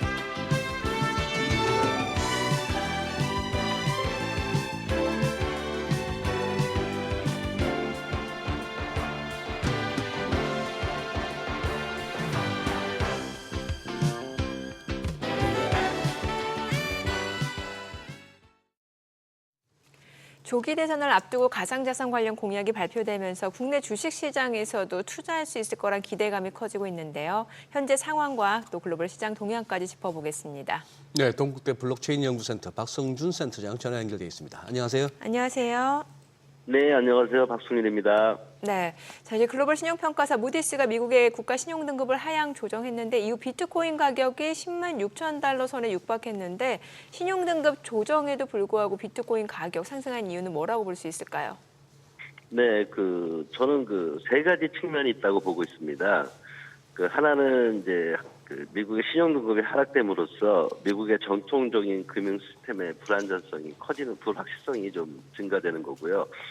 이에 따라 이제 투자자들이 비트코인을 디지털 금으로 인식하면서 대안자산으로 이제 주목하기 시작했다는 게 하나 있고요. 두 번째는 제가 가장 중요하게 생각하는 이유인데 트럼프 행정부의 비트코인 전략 자산화 정책이 구체화되고 있다는 겁니다. 이는 이제 비트코인의 수요를 이제 대폭 증가시키는 요인이 되고 있습니다. 실질적으로 이제 트럼프 대통령은 올 3월/달에 전략적 비트코인 비축이라는 기관하고 미국 디지털 자산 비축 기관을 설립을 공식적으로 하였습니다. 정부 기관으로. 이것의 목적은 미국 정부가 입수한 비트코인을 매각하지 않고 국가의 전략 자산으로 이제 장기 보유하도록 하는 거고요. 그리고 이에 따른 각 미국의 주정부에서도 비트코인을 준비 자산으로 인정하는 법적 움직임이 확산되고 있습니다. 실질적으로 이제 뉴욕 현피소 같은 경우는 시가총액 5천 달러 이상의 디지털 자산에 대한 투자를 허용하는 법안을 통과시켰고요. 그다음에 텍사스, 유타, 애리조나주 등 유사한 법안을 추진하거나 이제 통과한 바 있습니다. 여기서 중요한 건 뭐냐면 이제 비트코인을 이제 전략 자산화가 구체화되고 있어서 이게 바로 비트코인의 수요를 촉진한다는 거고요. 세 번째로는 이제 글로벌 투자자들의 인식도 이제 확고해졌다는 겁니다. 비트코인이 이제 안전한 신뢰 자산이라는 거를 이제 확고한 인식을 가짐으로써 비트코인의 수요 확대에 크게 기여하고 있는 겁니다. 여기서 이제 가장 중요한 거는 글로벌 투자자들의 전략적인 수요를 의지하고 미국 정부의 제도적으로 비트코인을 비축하는 정책이 구체화되고 그리고 기존 금융 시스템에 대한 불안성이 복합적으로 작용하면서 비트코인이 단순한 이제 투기성 자산이 아닌 제도화된 안전한 자산이라는 것을 인식하는 것 때문에 저는 가격이 상승할 거라고 보고 있습니다. 네, 지금 이제 대선 앞두고 이제 여러 가상자산 관련한 공약들이 발표되고 있습니다. 이제 빠지지 않고 이제 언급되는 내용이 가상자산 현물 ETF 도입이라고 하는데 지금 우리나라에서는 이 가상자산에 대한 어떤 공식적인 정부 차원의 어떤 개념 정의나 무슨 그게 아직 안 돼 있는데 이게 지금 현실성 있는 이야기로 보십니까, 센터장님? 네. 사실은 가상자산 관련해서 우리나라는 현재 두 가지 법이 있지 않습니까? 특검법이 있고 가상자산 이용자 보호법이 있습니다. 그리고 이제 현물 ETF에 관해 가지고서는 사실 우리나라 민간에서 시장의 요구가 상당히 컸고요. 여기에 이제 대선하고 맞물려서 정치권에서도 현물 ETF를 허용하겠다는 사실 공약을 하고 있습니다. 더불어민주당뿐만 아니라 국민의 당도 마찬가지이고요. 그래서 시장의 수요하고 정치권의 인식은 된 것 같습니다. 근데 가장 중요한 거는 이제 주관기관이 이제 금융당국인데요. 기존에는 여러 가지 다른 부작용 때문에 굉장히 신중한 입장을 취하고 있습니다. 근데 최근에 금융위원회에서 현물 ETF 도입을 검토하겠다고 이제 공식적으로 검토를 했습니다. 저는 이거를 이제 어떻게 보면은 규제에 변화가 좀 일어나지 않을까라는 가능성을 보고 있습니다. 더 중요한 거는 글로벌 트렌드가 비트코인 현물 ETF를 계속 허용하거나 제도화시키는 거지 않습니까? 그러다 보면은 우리나라도 이제 디지털 자산 시장에 대한 어떤 정책에 대한 어떤 변화의 조짐이 반드시 저는 있을 거라고 보고 있고요. 이런 여러 가지 사항을 고려했을 때 우리나라도 현물 ETF, 비트코인 현물 ETF가 실현 가능성이 기존보다는 상당히 높아지지 않았을까라고 생각을 하고 있습니다. 특히 제 생각에는 저는 비트코인 현물 ETF가 이제 꼭 실현돼야지만이 우리나라 미래 이제 글로벌 디지털 자산 금융 경쟁력을 확보할 수 있다는 생각을 하고 있기 때문에 가능성이 높아지는 것뿐만 아니라 저는 반드시 해야 되는 것이라고 보고 있습니다. 네, 오늘 내용 여기까지 듣겠습니다. 고맙습니다. 예, 수고하세요. 네. 지난 주말 이제 무디스가 미국의 국가 신용등급을 강등한 상황이고 그 여파가 어제 국내 증시에 좀 있었던 것 같습니다. 이제 그와 별개로 주목할 만한 기업들 개별 이슈도 굉장히 많았는데요. 어떤 내용들이 있었는지 살펴보고 오늘장 전략까지 짚어보겠습니다. 네, 업사이클 리서치 유창희 본부장 나와 계십니다. 어서 오세요, 본부장. 안녕하십니까? 예. 자, 본부장 또 이제 나와 주셨는데 어제 우리 장 그리고 밤사이에 있었던 미국 장 그리고 오늘 아침에 미국 장 보고 움직이는 국내 시장 흐름 지금 어떻게 정리가 될 수 있습니까? 사실은 이제 어저께 같은 경우는 이제 그 주말에 네. 미국 신용등급 하락의 영향이 좀 컸다라고 생각 좀 하고 그것도 있어요. 미국 장 끝나고 나온 뉴스니까. 그렇죠. 그러니까 네. 장 끝나고 나온 뉴스고 또 어저께 장중 미국 나스닥 선물이 계속 한 1% 이상의 하락을 좀 밀렸죠. 보여주고 있다 보니까 국내 증시가 그러니까 국내 증시뿐이 아니라 아시아 증시가 일정 부분 영향을 안 받을 수가 없었다 생각을 좀 하고 있어요. 그래서 네. 오전에 잘 버텨주는 모습이었습니다만은 한 10시 반 넘어가면서 이제 홍콩이라든지 이제 중화권 증시가 개장을 하면서 썩 좋은 모습을, 그러니까 급락은 아니지만 이들 증시가 썩 좋은 모습을 보여주지 못하다 보니까 좀 외국인들이 좀 매도 물량이 좀 더 좀 매도 물량이 확대가 되면서 증시가 밀렸는데 사실 어저께 시장을 보면은 지수, 그러니까 하락 종목은 거의 뭐 상승 종목의 한 3배 이상. 그러니까 뭐 예를 들어서 예. 뭐 상승 종목이 300개 종목이면 뭐 하락 종목은 1000개 예. 이상의 예. 모습을 보여줬는데 사실 주가 지수만 본다라면 물론 이건 보는 시각에 따라 다르긴 합니다만은 잘 버텼다라는 선방이었어요. 네, 지수는 네, 선방이었어요. 잘 버텼다라는 예. 생각이 좀 예. 들 정도였거든요. 그러면 약간 이제 조금 시장 전체적으로 이제 미국 신용등급 하락이 조금은 우려감으로 매도 물량이 나오면서 종목은 많이 좀 빠졌지만 큰 폭의 하락은 아니었다. 예. 주가 지수만 본다라면. 그래서 그랬던 상황에서 이제 어쨌든 미국 증시는 오히려 이제 하락을 이겨내는 모습을 보여주다 보니까 뭐 오늘 같은 경우는 또 어저께 하락한 것만큼의 반등을 보여주고 있는 것이 아닌가. 일단은 신용등급 강등에 대해서 이벤트는 소멸되는 모습이지만 다만 이제 오늘 더 치고 나가지 못하는 것은 이게 소멸이 되고 있는 것이지 끝난 건 아니다라는 인식들, 또 최근에 좀 많이 오른 부분들에 대한 차익선 매물이 시장의 상승을 계속 좀 더디게 만드는 것이 아닌가 판단하고 있습니다. 이제 외국인들이 좀 바보 같네요, 요즘. 어제 팔고 오늘 사는 거 보니까. 예? 개인들은 어제 열심히 용감하게 샀거든. 그런데 오늘 지금 보면 이제 개인들은 또 살살 뭐 전체 순매도로 보면은 네. 개인들은 그래 이러면서 또 이제 근데 이제 뭐 단기적으로 본다라면 외국인들은 최근 한 달만 본다라면 말씀하신 것처럼 시장에 따라오지 못하고 있는 모습인 것 같아요. 아하. 무슨 말이냐면 4월 이제 10일 전후로 해가지고 시장을 저점을 찍어주고 예. 뭐 우리나라 증시 같은 경우는 코스피 코스닥 저점 대비 한 10에서 15% 정도 상승을 했는데 외국인들이 본격적인 매수를 보여준 거는 한 2주 정도도 안 된 거거든요. 그러니까 4월 말 5월 초 정도 연휴 지나고 나서부터 외국인들이 매수를 좀 본격적으로 선물이든 현물이든 뭐 주식 같은 경우는 지난주에 들어서야 이제 매수가 들어왔었던 거고 예. 선물은 한 2주 이상 매수가 들어왔지만 공격적인 매수는 지난주부터 전 들어왔다 생각을 좀 하고 있습니다. 그래서 이것만 보면 어떻게 보면 외국인들은 꼭 단기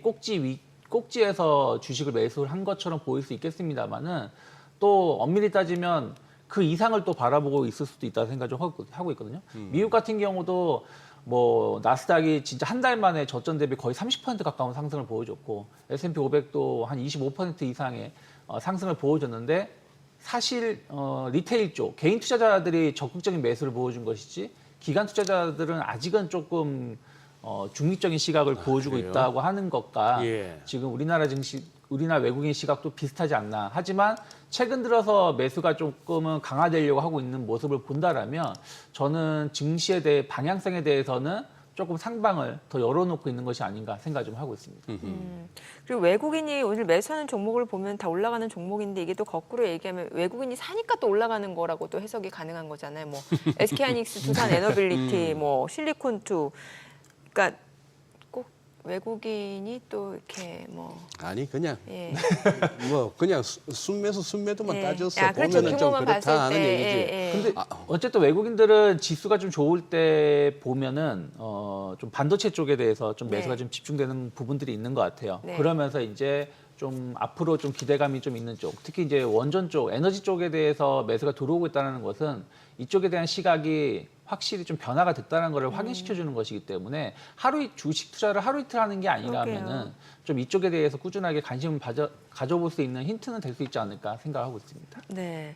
아니 오늘 보니까 이제 원전주, 뭐 화장품주 움직이긴 합니다만 이제 어제 또 많이 올랐던 시장이 이렇게 조정을 받을 때 떨어질 때 올랐던 종목이 그 닭고기 육개 관련주. 네, 오늘도 제가 지금 보니까 그 마니커 같은 경우는 다시 지금 17% 막 이렇게 급등을 해요. 근데 이게 이제 세계 최대 그 닭고기 수출 국가가 브라질인데 브라질 조류 독감 때문에 지금 60일 동안 닭고기 수출 못하게 됐다면서요. 네. 예, 이러니까 이제 뭐 육개 관련주 이미 닭고기 많이 수입을 해놓고 재고 쌓아둔 업체에서는 가격 올려서 팔 수도 있을 거다라는 얘기 때문인 것 같은데 어떤가요? 그렇죠. 그러니까 항상 이제 뭐 이런 이슈가 있을 때는 또 관련된 기업들의 주가가 좀 변동성이 좀 크게 나오면서 상승하는 경우는 있습니다. 그런데 우리가 그럼 지금 마니커라는 회사라든지 하림을 살 것인가? 뭐 저는 조금 그건 아니라 생각을 좀 하고 있어요. 무슨 얘기냐면 실적이 계속해서 더 좋아질 수 있는 부분들을 확인해야 되는데 일시적인 실적의 증가 거기다가 또 이제 한 짧게는 뭐 한두 달 길게는 뭐 한 4, 5개월 정도 수입이 좀 금지가 된다라면 또 시기상으로 본다라면 또 우리가 닭고기 수요가 좀 급증할 수 있는 시즌에 들어가고 있잖아요. 여름에 복날이라든지 이런 부분들 감안한다라면. 복날. 네. 그럼 이제 그런 부분들이 이제 맞물리면서 또 이슈가 되면서 또 상승할 수 있겠습니다만은 그것이 기업의 어떤 체질을 완전히 변화시키기 힘들다 생각 좀 하고 있습니다. 그래서 좀 올라온다, 조금 변동성은 보일 수 있겠습니다만은 좀 가지고 계신 분들은 좀 비중을 이익 실현하는 관점에서 봐야 되는 것이지 여기서 신규 접근을 한다라는 것은 상당히 좀 위험한 전략일 수도 있지 않을까 전 개인적으로 좀 보고 있습니다. 아, 예. 어쨌거나 AI 전성시대네요. 조류 독감 대 AI. 인공지능 AI에다가 아티피셜 인텔리전스에다가 에이비언 인플루엔자 조류 독감. 제가 처음 AI는 이게 아주 강렬했는데. 조류 독감. 조류 독감이. 네. 예. 아니 지금 그리고 지금 또 이거는 또 뭡니까? 진단 키트 관련주가 올랐는데 니파 바이러스는 또 뭐예요 이게?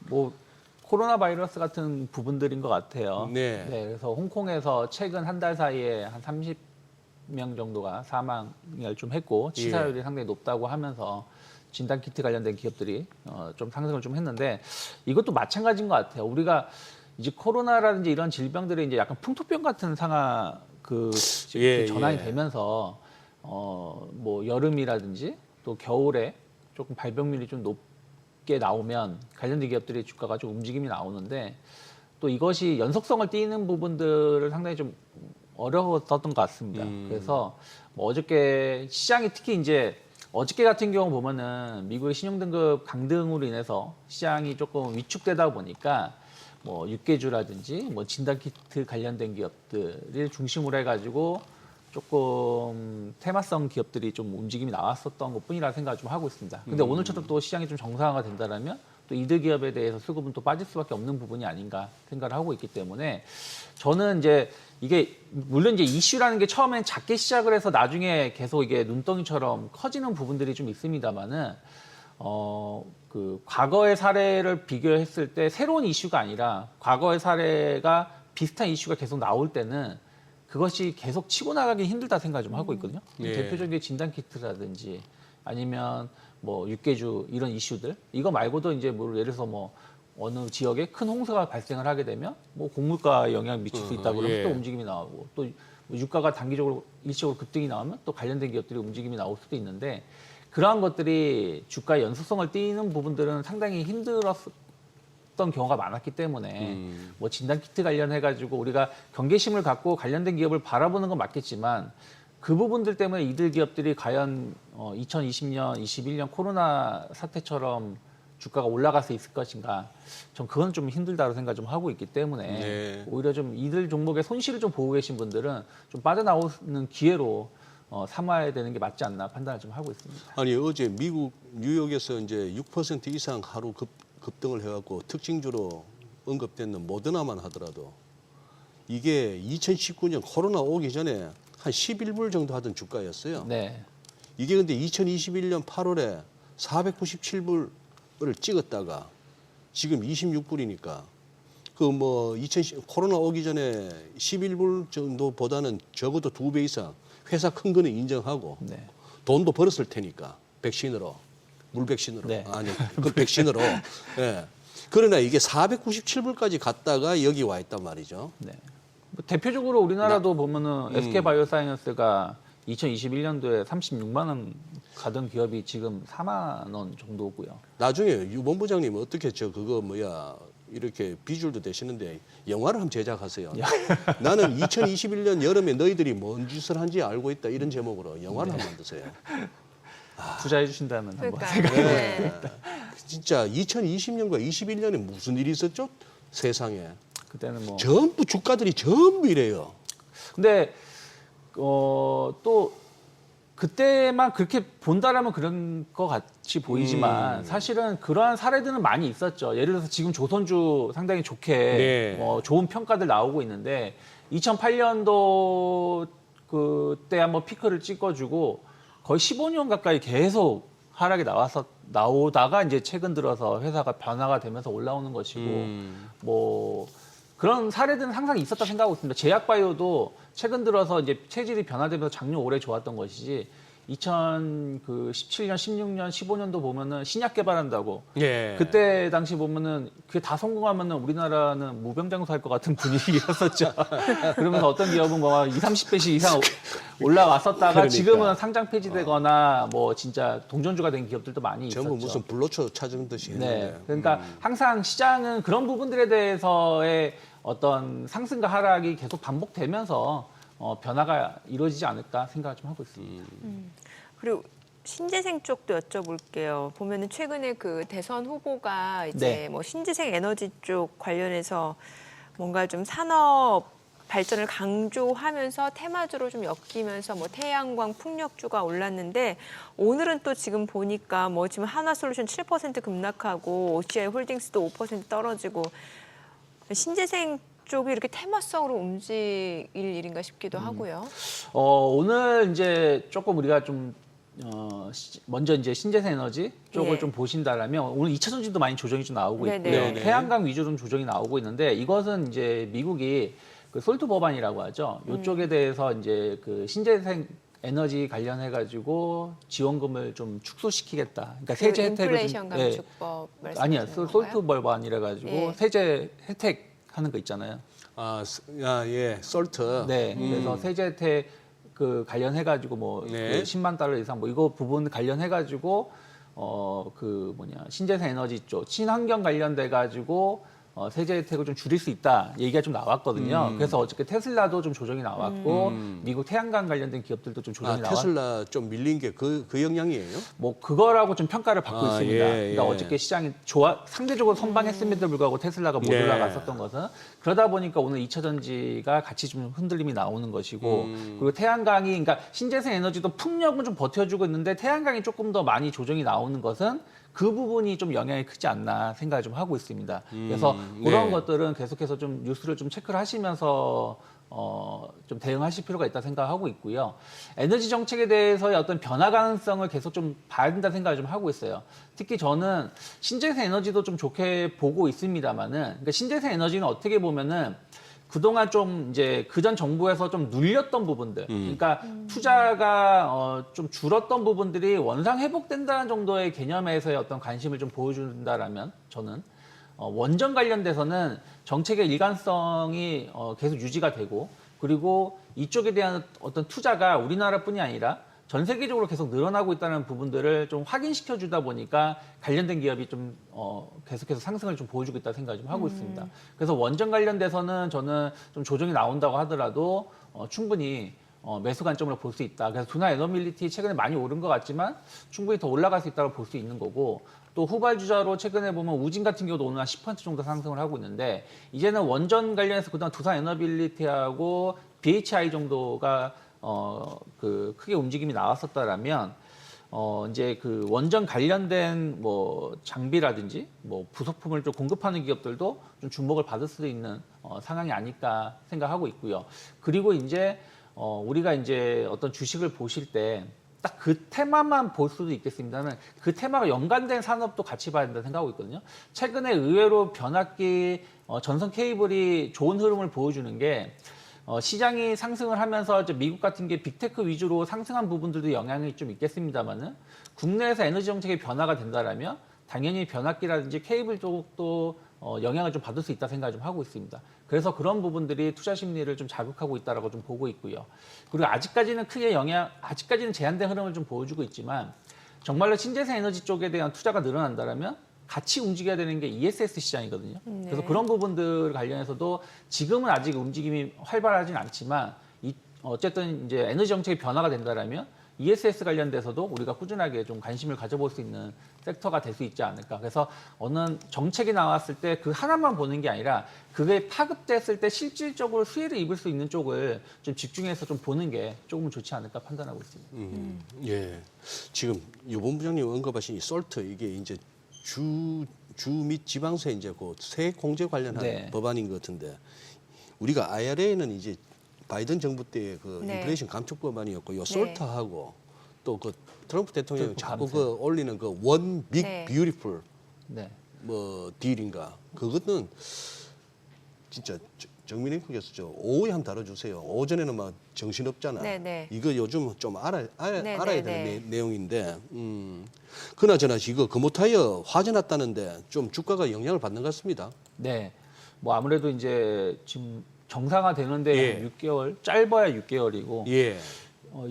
길면은 뭐 그 이상도 걸릴 가능성이 좀 높다라고 좀 평가가 좀 되고 있고요. 지금 뭐 우리나라 지금 광주에서의 화재가 만약에 이로 인해서 그 공장 가동이 멈춘다 그러면 뭐 일간 기준으로 영업 손실마다도 1억 이상 된다고 하거든요. 그럼 6개월이 그러면은 최소한 뭐 한 200억 가까이 영업 손실이 좀 발생하는 거고 이건 손실이 발생하는 게 중요한 게 아니라 이제 경쟁 업체한테 시장을 빼앗긴다는 부분들도 클 수 있겠죠. 그렇죠. 예를 들어서 뭐 해외 점유율이 중요한 게 아니라 국내 점유율은 사실 한국타이어, 금호타이어, 넥센타이어가 3사가 거의 이제 과점 형식으로 예. 차지하고 있는데 한국타이어하고 넥센타이어하고 금호타이어가 가운데 딱 껴 있는데 각사의 점유율이 몇 프로 차이가 안 난다고 합니다. 그렇게 되면은 뭐 공장 가동이 안 돼 생산이 안 되게 된다라면 뭐 빼앗기게 되고 빼앗겼을 때 이걸 다시 찾아올 수 있는 부분들은 상당한 시간이 좀 필요하기 때문이죠. 그래서 네네. 그런 부분들 감안한다라면 아무래도 지금의 영향은 조금 길게 갈 수밖에 없는 요소가 아닐까 생각을 좀 하고 있고요. 네. 다만 그렇다고 해서 한국타이어하고 넥센타이어가 또 반사 이익을 누린다는 기대감으로 주가는 어저께 움직임이 나왔었습니다만은 네네. 연속된 흐름을 좀 보여주지 않고 있다는 부분들에 대해서는 아무래도 이제 그들 기업이 좀 기대감은 좀 있지만 실질적으로 얼마나 좀 영향을 수혜를 반사 이익을 입을 수 있는지 여부는 좀 네. 체크해보자는 심리가 조금 더 있지 않나. 거기다가 이제 네네. 아무래도 관세 우려감들 때문에 완성차 시장이 좀 위축될 수 있는 부분들이 좀 있다 보니까 제대로 주가에 반영은 좀 안 되고 있지 않나 생각하고 있습니다. 네, 오늘 내용 잘 들었습니다. 고맙습니다. 네, 감사합니다.